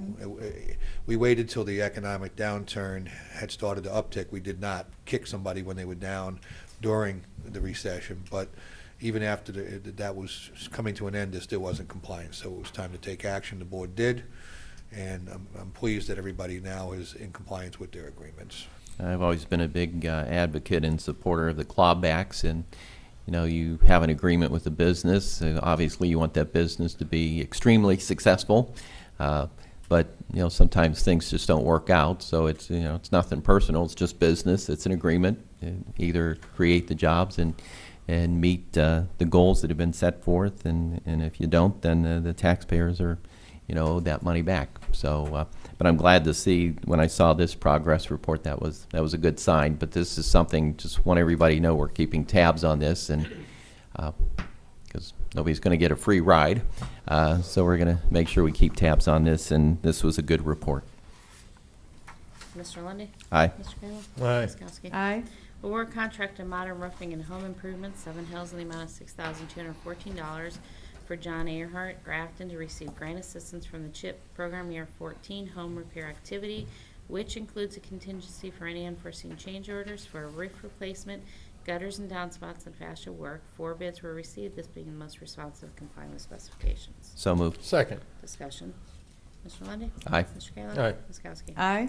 Under Job and Family, amend Resolution 15345 adopted June 3, 2015, Resolution 15654 adopted March 16, 2016, agreements with various vendors to provide non-emergency medical transportation. Amendment is to reflect an increase in contract value and end date change from June 30, 2016 through September 30, 2016. Life Care Wheelchair increase of $285,000, Provide Ride increase of $120,000, and Lorain County Transit increase of $9,839.16. So moved. Second. Discussion. Mr. Lundy, Aye. Mr. Kayla? Aye. Ms. Kowski? Aye. Enter into plan for expenditure of funds allocated by Ohio Department of Job and Family Services for state fiscal year 16 in the amount of $300,432 and expend all funds for child support activities. So moved. Second. I Discussion. would like to speak on this just a bit. Please. This is a contract that was done last year. transit bid on this contract, and we were unsuccessful with the transit bid. There was some complications in the bid that I think could have been corrected if we had an opportunity to rebid. Jim, You're excuse talking me, about you're talking 18. 18, we're We're done on and past that, 19. we're on 19 now. We Well, I can- read if the you wrong have one, comment- then I'm that's okay. sorry. If you have comments on 18, go ahead. Yeah, we're Sorry, referring I'm back back to on number 18. I was Yeah. concentrating on wanna- reading it. My No, it's okay. apologies. Not a Do we problem. want to vote on this one and then? Yeah, why don't Sure. you do that? I Okay. apologize. Mr. Lundy, Aye. Mr. Kayla? Aye. Ms. Kowski? Aye. Now that I confused everybody, including myself. That's okay, not a problem. I was thinking about what I wanted to say, and I didn't hear it get finished. I'm sorry. So I spoke with Job and Family Services and asked them if they could do just an extension rather than a new renewal. The contract that was passed last year allowed for 2 additional renewals, but I really wanted Transit to have an opportunity to try to bid on this business again. As you know, the Job and Family Services dollars are the only federal dollars that can be matched by FTA dollars. There's a tremendous opportunity here if we can try to gain that business. I'm not saying we're going to, or we're going to be successful at competing, but I wanted to give us that opportunity again, and Job and Family Services agreed with this 90-day extension, and they're going to go back out for bid on this business. If we're not successful this time, we really can't ask them to do that again. It's not even fair to the companies that prepare the bids. A lot of time and effort goes into that. But we did think last year that we would have a second bite at this apple, and this is that opportunity. To bring back more federal dollars, matching with federal dollars, that's a sweet spot we need to be in. Yeah. And I apologize again for the confusion. I was trying to think of what I wanted to tell you while you went right Not a by it. problem. It's okay. Not a problem. Under sanitary, enter in a second supplemental addendum at sanitary sewers agreement with Village of LaGrange. The amendment is to reflect expansion shall be completed no later than July 1st, 2018 instead of December 1st, 2017. So moved. Second. Discussion. Yeah, I This know. goes on and on and on. It- Eventually, we'll get approval from the EPA, we can change the facility planning area, and then we'll move forward on our. Commissioner, I gotta tell you, and I know Jerry feels the same frustration. We're not gonna give up on this, but now we're almost a year past. Right. It was gonna take a year longer than we wanted to, and now it's a year longer than we wanted it to take. So we're 2 years past where I wanted to be, not for lack of effort, not for lack of cooperation with partners, simply because the process is so damn hard. The EPA is really squeezing the Village of LaGrange pretty hard on their wastewater treatment plant expansion. I'm hopeful that they're going to get it, but I will tell you that is not assured or guaranteed. I've already been working on Plan Z, forget B and C, so that this can get done. I've authorized our engineers to come up with additional alternatives just in case this doesn't work, because we need to start the on-site work regardless. There is no doubt that somewhere we need to pipe that sewage into a plant rather than having it go into a failing package plant. Their on-site is the worst I've ever seen of any system that we've reviewed, and that includes their in-the-ground piping that is just taking so much I&I. It's in terrible condition, and these homeowners are really struggling, and they need relief down there. So we're going to give them a little bit more time, but if it doesn't look like they're going to turn the corner, we're talking to you about going in an alternate direction pretty quickly. The sewer to the Village of LaGrange is about 1.4 million, 1.5 million. The whole project's about 6, and most of that's the on-site work that has to be done to prepare these 550 homes to be able to go on to a mainline sewer system. I'm hopeful, but it's just going to take a little longer than we thought. Mr. Lundy. Excuse me? Oh, I'm sorry. Mr. Lundy. Aye. Mr. Kayla. Aye. Ms. Kowski. Aye. Under solid waste, enter an MOU with Lorain County Landfill LLC for disaster debris with a 30-day cancellation clause. So moved. Second. Discussion. Mr. Lundy. Aye. Mr. Kayla. Aye. Ms. Kowski. Aye. Under domestic relations, approve $215,493 as a funding request from the Victim of Crime Act State Victim Assistance Act grant for salaries and benefits to the program manager, volunteer coordinator, and program aide positions for Voices for Children. A cash match of $43,098.78 will be met through in-kind services and no county general fund match required. So moved. Second. Discussion. Mr. Lundy. Aye. Mr. Kayla. Aye. Ms. Kowski. Aye. Mr. Cordez. Don't you just love no match grant money? It's the best. Say the best kind. It's the best. I have three quick thoughts this morning. First, we did some voting on the airport earlier with that lease. I like to just communicate for the good of the general public that we sometimes get a lot of blowback about all the money that's spent running an airport that doesn't really produce a lot for the community. First of all, and I've said this before, but it has to be repeated often, we don't have any choice but to operate that airport. Agreements that were made 25 years ago, you're obligated to, 50 years ago, you're obligated to, and every year you take FAA money for maintenance and we get a minimum of $150,000 a year, you have another 20-year obligation to that fund.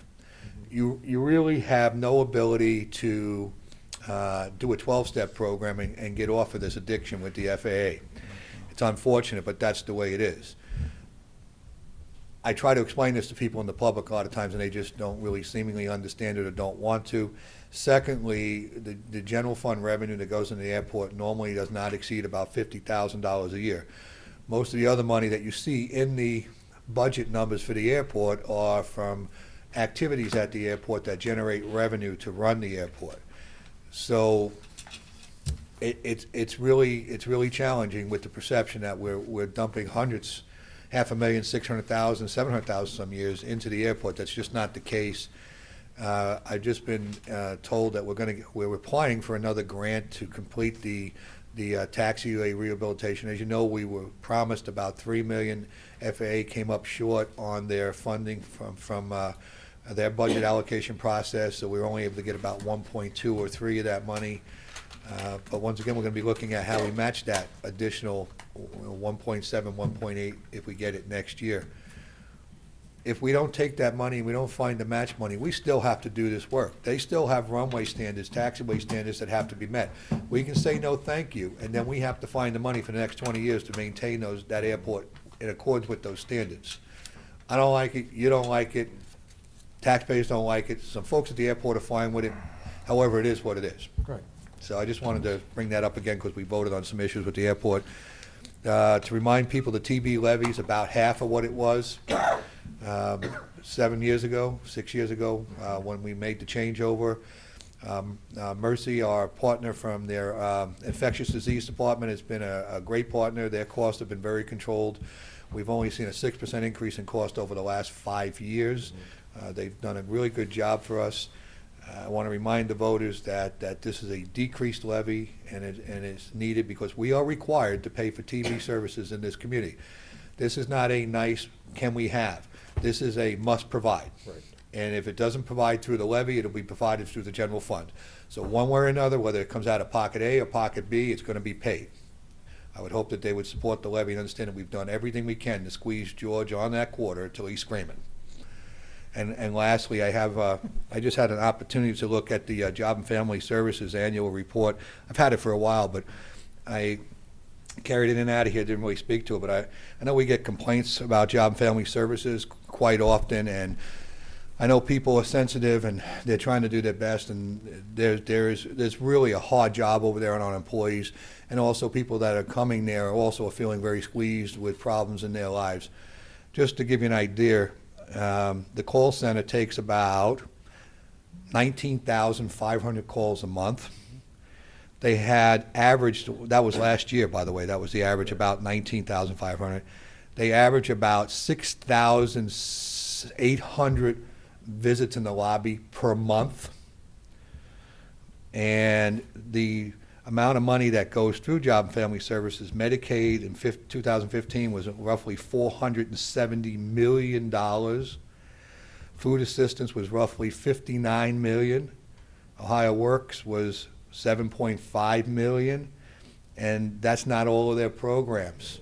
And not to mention that CSEA is there doing the work of the child enforcement that needs to be done in Lorain County, and making sure people are as responsible as we can make them for their commitments in life. Again, I know we get complaints, but those people work hard over there, and I would ask that everybody just try to remember that it's a huge volume, and there's only so much to go around. Let me give you the last. The Medicaid expansion is going, those numbers are going to be even bigger. Sure. Here's the last statistic that you may like to have. Each caseworker is handling about 1,800 cases. And that's a lot of casework to do. They've done stuff to alleviate some of that burden on those folks. In fact, excuse me, the other one I wanted to give you was child care. There's 1,651 families getting monthly assistance on child care. So that it's just an amazing operation with a lot of good people that sometimes don't get a lot of credit. I'm pretty proud of those folks over there and the job they do and the difficult environment they're in. I know I recently wrote my monthly column. Each year I try to update everybody on the annual report there, and the numbers just blow you away when you see that the work that's being done. And when you anybody who's ever participated in limbo and they put the stick really low and you think there's no way it can get underneath that, well, unfortunately the state has put a program in place where the bar's so high that even an Olympic athlete looks at it and says, how am I going to jump over that? And so it creates a stressful environment for the workers to meet all those standards that the state have set. And our employees take pride in their work. They do the best job that they can, but also please understand that the state has put in place a structure that sometimes makes delivery not to mention that their call center software didn't work so well. Yeah, we're the only state in the country, I think, still using. There's some problems, but our folks are working through them and trying to give good service in the community. I had one other thing I wanted to speak about. Oh, I had a rating call yesterday with Moody's. It wasn't good. I'm speaking to that to you because of what you discussed this morning with regard to the county numbers. It's very apparent to Moody's that we're using one-offs to manage our budget. Now, what do I mean by one-offs? We're coming up with one-time solutions to shore us up. We've been doing it for about 2 or 3 years, and we're running out of one-offs. And it was a very painful conversation yesterday for a couple hours with them.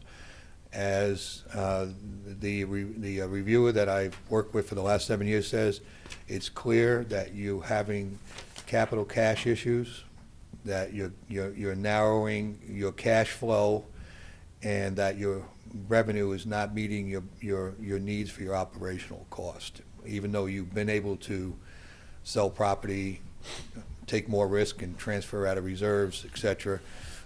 So they're keenly aware of our situation.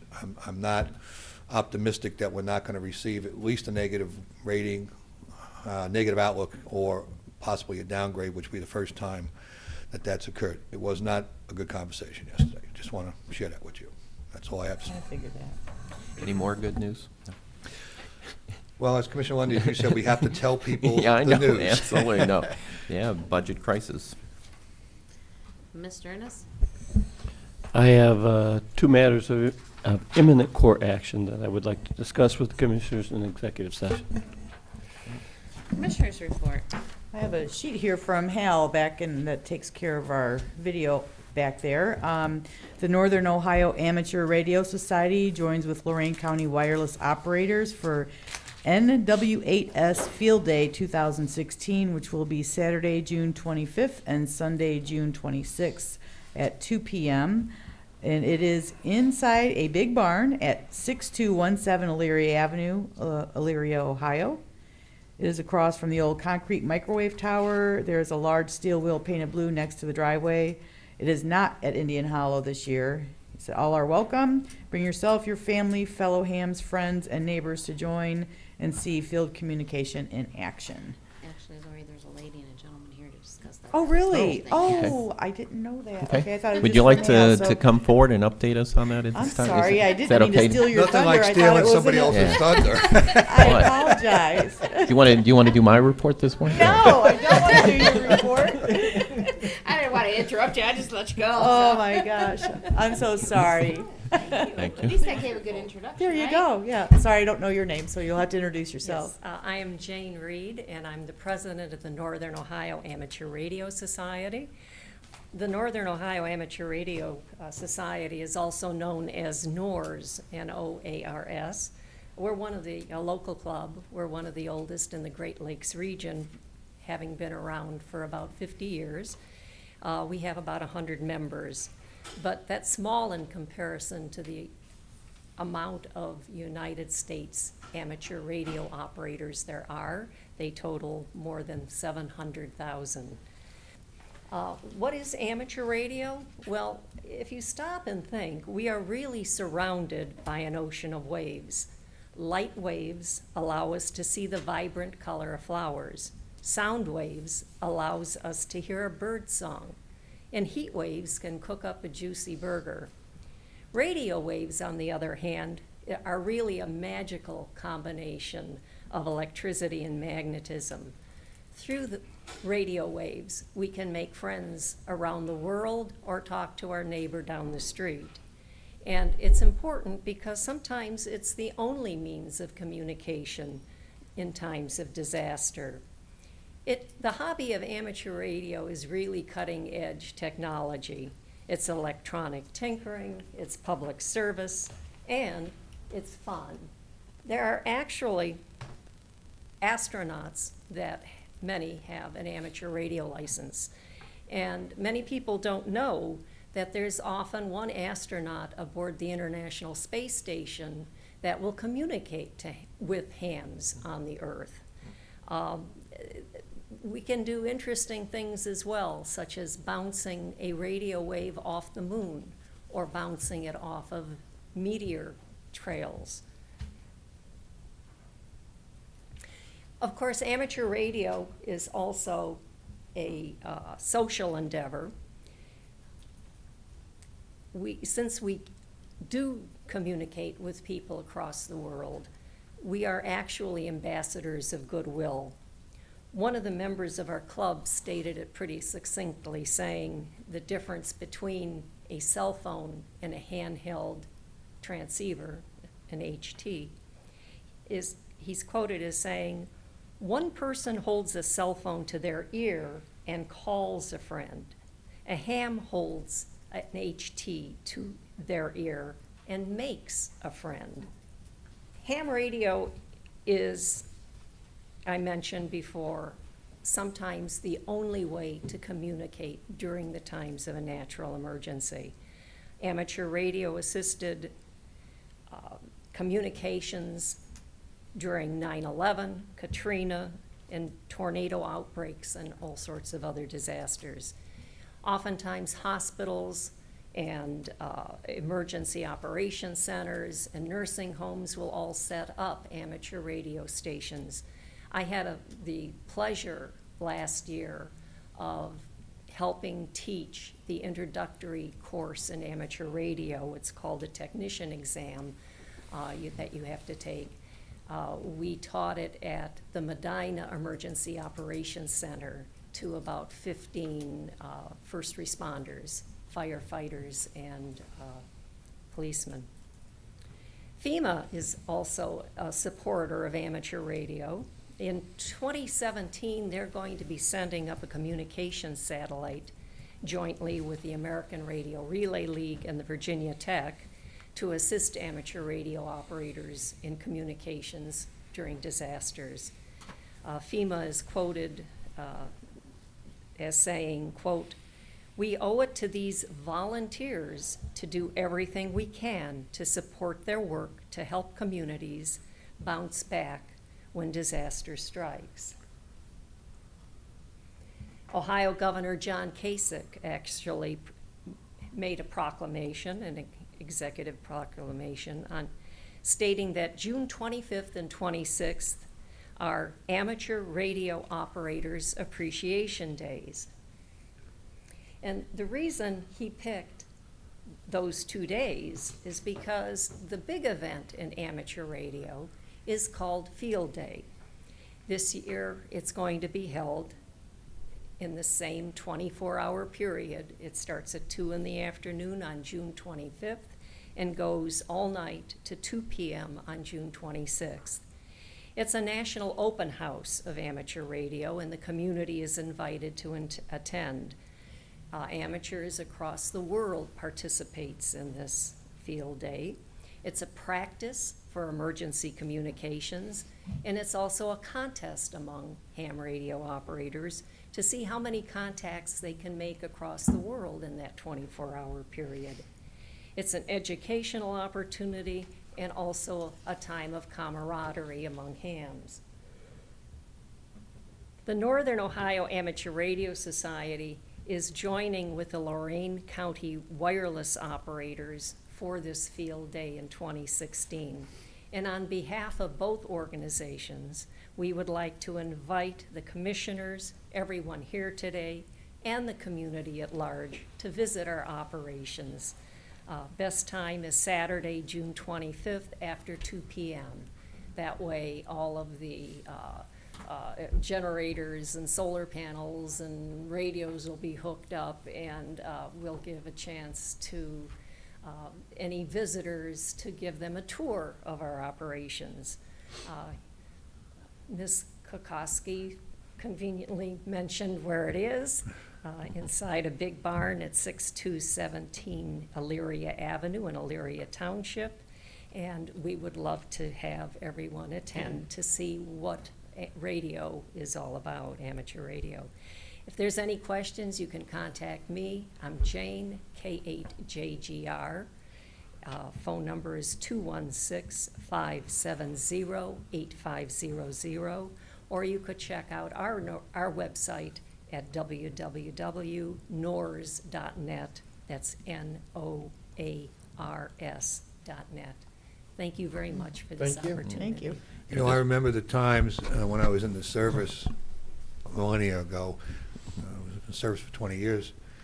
I was in the Navy. We'd be out at sea, and we would make calls home because ham operators in local communities would hook up and they would phone your family, and they would put the radio with the, I don't know how they did it, but we got to call home occasionally from the middle of the Indian Ocean and the Mediterranean Sea, and that phone call was vital. There was no cell phones, and you had snail mail, and a lot of times you didn't even get mail, and so I remember those very, very distinctly, especially around the holidays. A lot of people taking a lot of their time and volunteering to make sure service members could talk to their families. So it's really a great thing. Yeah. I know when I worked as a reporter, when there would be disasters around the world, we would always reach out to the ham radio operators and sometimes join them in conversation with people that were in that country, unfortunately, where the disaster had taken place. But sometimes that was the only means of communications, and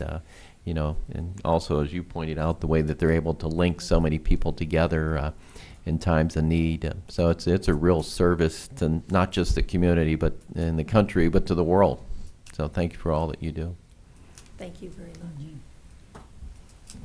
much. Okay. Last Wednesday, the Kiwanis had their strawberry social at St. John's in Elyria. They had a great turnout. Thank you to Commissioner Kalo for reminding me. I somehow did not have that on my schedule, and I'm glad I went. So we lost a really great man this past week. Ron Nabokowski lost his battle with ALS.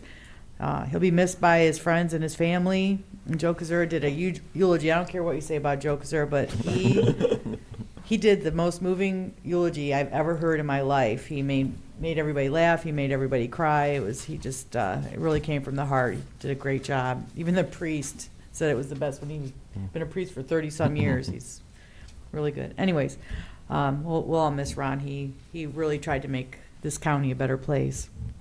Orlando, Florida had so much tragedy this past week with a massive shooting that killed 49 people and injured so many other people. Our heart is just breaking our hearts in this country. And then to find out about the 2-year-old toddler that was snatched by an alligator right in front of their parents and just dragged off and is missing now. I just can't imagine what all these people are going through there in Orlando. And just please keep all those people, friends and family, and the child and their parents in your prayers in this coming few days. Good long meeting. End of my report. Yeah, it's been a tough week. Again, losing Ron Nabokowski, he and I were very close over the years. Spent a lot of time talking and different views. As I said Ron Nabokowski was Bernie Sanders before there was a Bernie Sanders. that's true. I always called him my favorite socialist. Nabby really cared about the community, cared about people, cared about what was right just through all of his efforts, whether it was serving on Community Action Agency through their toughest times and chairing that board, to his involvement with the Downtown Waterfront Intelligencer that he wrote right up to the end as I spoke to his family the other day. Nabby was a great guy, gave a lot of himself to his community. So also Orlando, a tragedy. Not to get into the political speak at all, we have to find a way to these semi-automatic weapons, just there has to be something done. Background checks that are thorough. It's a tragedy when this happens anywhere, regardless of gender, community, race, religion. Very difficult. We did have some good things happen this week, though. NOACA, we had our governing board meeting on Friday, and not to take any of the steam out of Commissioner Lundy, because I'm sure he's going to talk about this also. We had a long time involvement there. Our TLCI grants, transportation for livable communities. A couple years ago, when I was president of the board, I had made a motion to change our process. We have $1 million every year that had gone into planning grants for communities. And it's great to have a plan. The problem is if you don't have the money to implement it, then it sits up on the shelf. And anybody who's been in government and or business, I'm sure you've had plenty of those. We negotiated a pilot program to split that money in half. Half of it would go to planning, the other half would go to communities who had gone through their planning, would then have dollars to actually implement the plan. So this year, Lorain County was very successful out of $1 million. The Lakefront Initiative, which Commissioner Lundy's chairing, and the Transit Initiative, which is a group of a large amount of people who were here earlier today. And this is one of my talking points. I never quite got to this, but we have a whole year to work on the money doing a transit study of Lorain County. That's why I think the move towards giving them 25% of a 1/4% sales tax will then give us time to move forward with this study and actually have a real game plan. Everybody has data, everyone hires consultants, but until you have it all wrapped up in a nice little package to make it work, I think we're going forward on the right foot.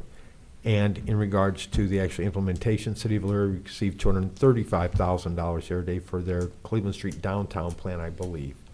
So again, Lorain County got almost half the money out of our regional planning organization. I'd like to thank the staff there for all their hard work on that. Our staff here putting it all together. Commissioner Lundy's participation, the City of Elyria on getting their plan up to date. So all in all, it's a pretty good week for Lorain County overall, getting an extra almost $500,000 into our community. You can thank the grant writers, too. We did a pretty damn good job writing the I did grants. thank them, their staff and our staff. I said our staff. I'm sorry, you want me to pick everybody out who put a pen to it? Commissioner Lundy made me re-wordsmith that transit grant 3 times. All about so. Jim Cordes again. Before we go on, there's another grant that Ohio Buckeye Council also received, but I'm not sure where those funds are going to. I don't know if you've had a chance to. You know, go I through that. haven't backed up on that. I'll have that for you for next week. We But did that was how much did we get for that? about 180,000, but we'll have more next week. You guys put that together rather rapidly. The Children Family First Council partnered with you to staff it with the needed bodies real quickly, and they were successful. So we'll have some public announcement on that as soon as I have clarification on what it can be spent on. Going forward. But Commissioner Kalo, you know, your leadership in NOACA is what brings the money here. You've sat there a long time. And watching everybody get some. Watch you, yes. And you know, I don't want to let the opportunity pass to say that to the public. You've been involved with NOACA since the very beginning, and your leadership now is producing results for Lorain County because we've been neglected for way too long. Thank you. Good job, Ted. I would echo those same feelings. First, starting with the loss of a true public servant in Ron Nabokowski.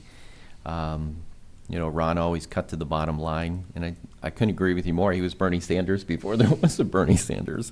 A big voice and a big advocate for consumers all the time.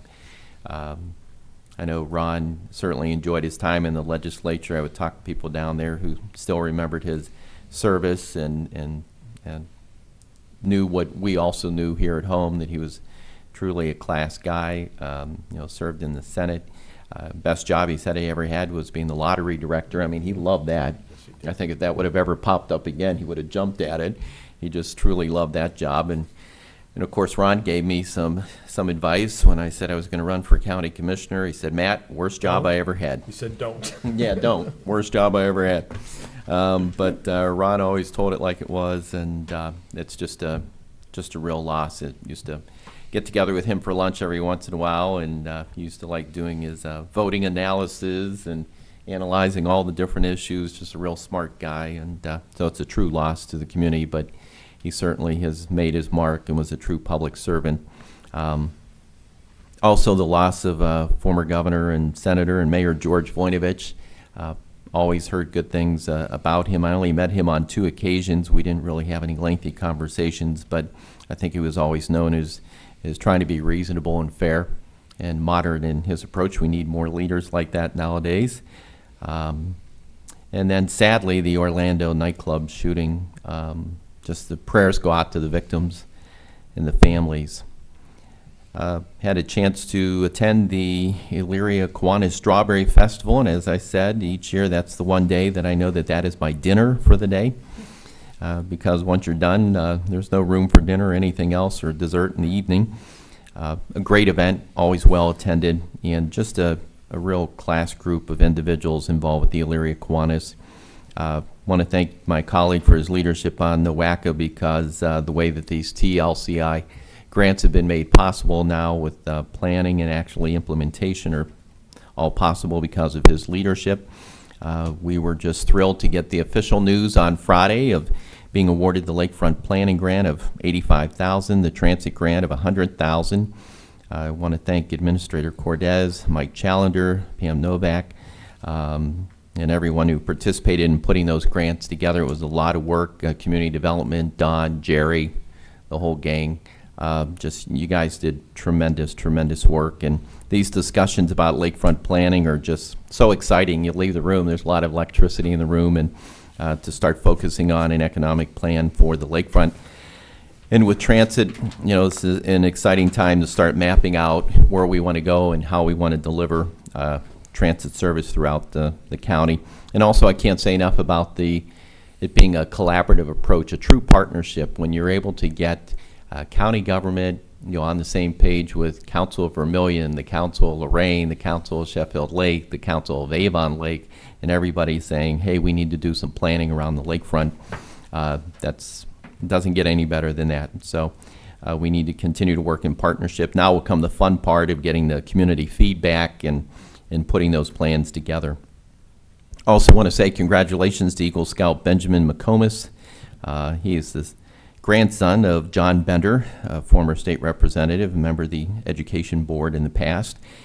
Just a bright future leader for us, and he had put together a project where he actually put together a storage areas for behind the stage for props and for costumes and everything, and just really well done, but a bright young man who has a bright future ahead of him, and it was an honor to be there and present a commendation on behalf of this board to him, and he wanted me to thank both of you for the beautiful commendation that he received. Also had a chance to put a few extra pounds on Sunday. Somebody by the name of Lori had a luau, and the food was really good. I drew the line. I wasn't going to wear a grass skirt. That's where I drew the line. But no, none of those either. But the food was excellent. Mayor Hunter also had a nice event here recently. And yeah, just yesterday over at the mall. And North Ridgeville Chamber of Commerce this week, they'll be honoring the business of the year with their award luncheon. And then this weekend, got a big weekend ahead. We'll be in the parade. We've got the duct tape festival coming up in Avon, and then the fish festival in Vermilion. So when summer comes around, we understand why summer goes so quickly, because the weekends are always packed with so many things to do. Yeah. So, and that completes my report. Today from 11 to 12, Senator Portman's will have office hours in room A. I'm sure they're there and going to be gone shortly. And then Commissioners proclaimed today as World Elder Abuse. Board correspondence? I move to approve the board correspondence rather than waive the reading. Second. Discussion. Mr. Lundy. Aye. Mr. Kayla? Aye. Ms. Kowski? Aye. Public comment? Anyone wishing to participate in public comment this morning? Okay. No participants for public comment. So at this point, I would move that we go into executive session, discuss personnel issues outlined by the county administrator and the legal issues that were outlined by the assistant prosecutor. Second. Mr. Lundy. Aye. Mr. Kayla. Aye. Ms. Kowski. Aye. This has been a broadcast of the recent Lorain County Commissioners' General Meeting. Unless otherwise announced, meetings are held Wednesday morning at 9:30 at the Administration Building, 226 Middle Avenue, 4th floor, downtown Elyria. These are public meetings, and you are invited to attend. Agendas are posted prior to the meeting at www.loraincounty.us. Click on Departments to see the Commissioners page, then click on View Agenda for a printable copy of the agenda.